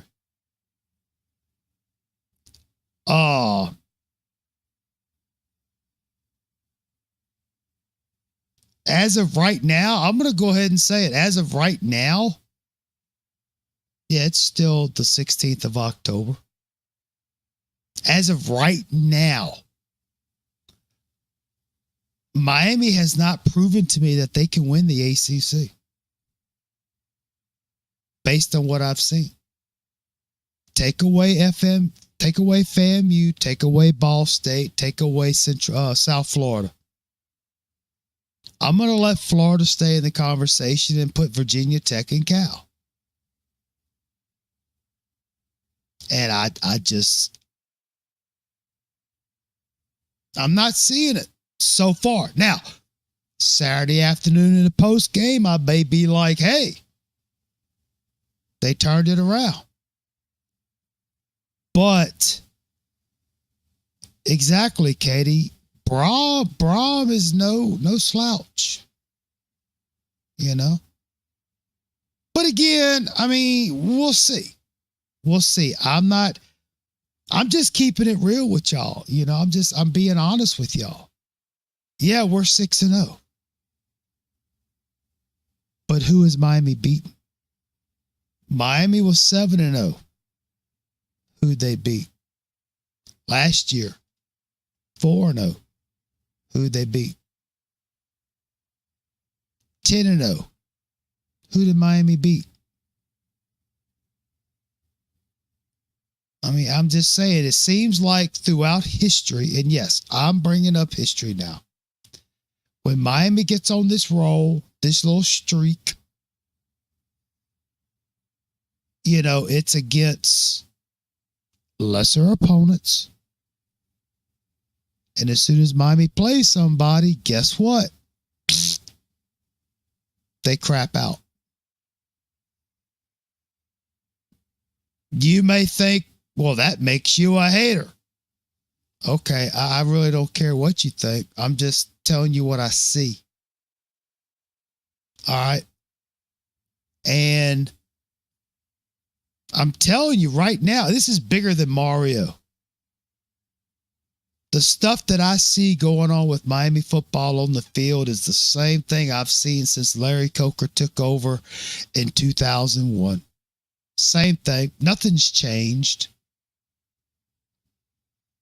The game day game planning by the coaching staffs for the last 23 years, it's the same thing. Let's let the talent take over. Let the talent win the game. And that talent that the coaches use to camouflage their lack of game day game planning for Miami gets drugged. It gets dismantled by lesser talented teams with an excellent game plan. And you know, with UCF, Virginia Tech, Cal, I believe Louisville has a very solid game plan. I think they may have the golden ticket to figure out this Miami team. Yeah, we got Cam Ward. Okay. The 1-year rental agreement.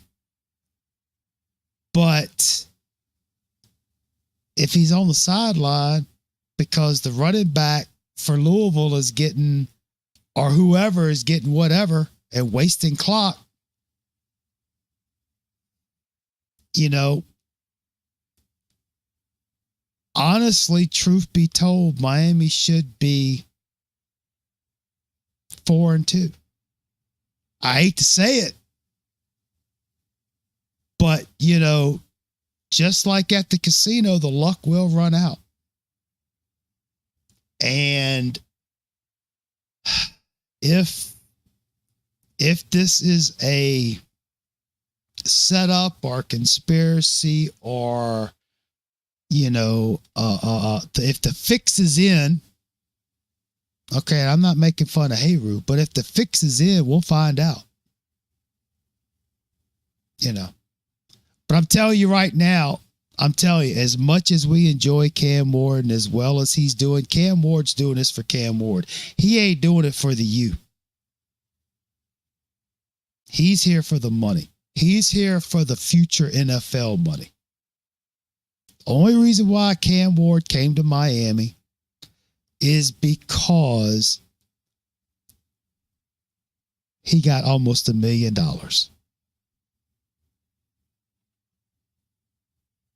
He can say what he wants to, and no disrespect to that young man.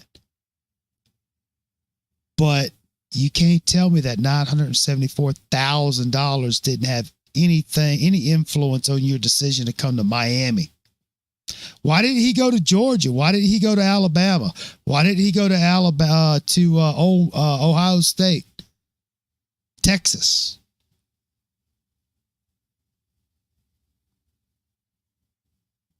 But I know the games are different. I know they're different. But let's be realistic. The reason why Cam Ward came back is because he tried to improve his draft stock and make more money. So if he succeeds at Miami, not only did he succeed in getting $974,000 from the university, but he also gets the incentives from the NFL team. And who's to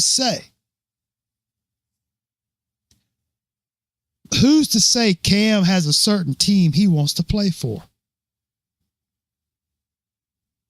Let's say since he's from Texas, right?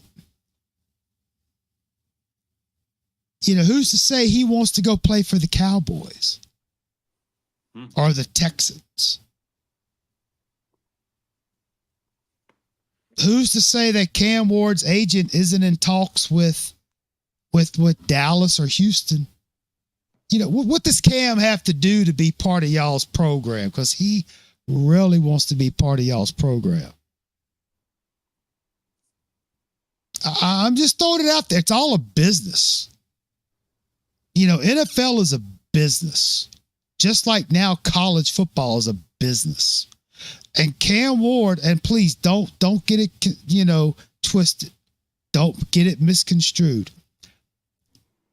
Cam Ward is here for Cam Ward and the benefit of Cam Ward's future. Welcome to the world of NIL.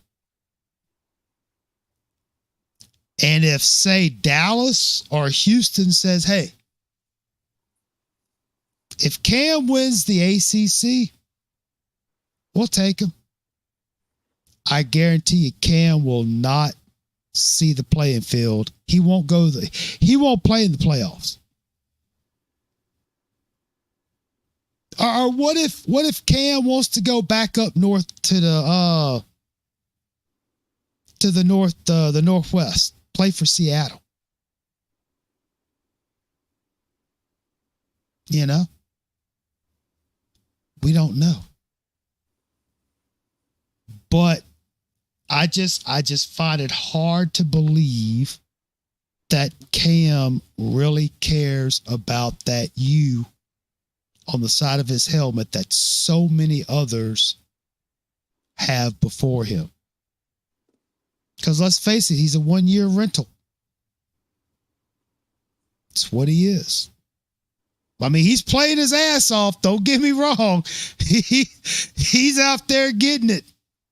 But at the end of the day, Cam's here for Cam. Cam's here for Cam's future. He don't care about the U. You know? But that's my opinion. That's my opinion. But hey, as long as Miami's successful, I don't really give a rat's ass what he does. I really don't. Even though I'm on record for saying that Miami did not need Cam Ward. You had Jakari Brown, but Mario effed that up. That's my opinion, and I stick to it. Jakari could have been the next great one, but Mario didn't like him because he was a Manny player. And plus, he went on that is that podcast still on, the whatever it was? No, they screwed it up when they brought Nevin Shapiro. Yeah, that's what I thought. So Anyway, look, it's almost 4 hours. This has been fun. Hey, look, I wrote names down this time. So I want to give a special thank you to Cuban and Hayru for coming by and being on screen. Mr. Frank and Shad. And of course, Mr. Anthony. Thank y'all for being on screen and giving some very good perspectives. As far as the chat cast goes, Miss Ellen, Mr. Overdose, Phil, the CEO, J Active, Katie, Israel. It was always good to have him here. Kane's Raw. That's another good guy y'all need to check out. Kane's Raw. Y'all need to check him out. He's a good guy. Adrian, Anything is Everything, Shard, B Nod, J Dirty. I did say J Active, so yeah. I told you I was gonna write the names down as they come on because I wanted to make sure I tell everybody thank you. So look, here's what's gonna happen. Saturday morning, 11 o'clock Eastern, we'll have our pregame show. So we'll talk everything Louisville versus Miami. All right. So that's all I got. Thank y'all for stopping by. I know it was some real good conversations. Everybody has their opinions. Nobody's here to be proven right or wrong. We just have our discussions. So peace, love, and soul. Let's go, Canes. And we're going to catch y'all next time. Bye. Peace.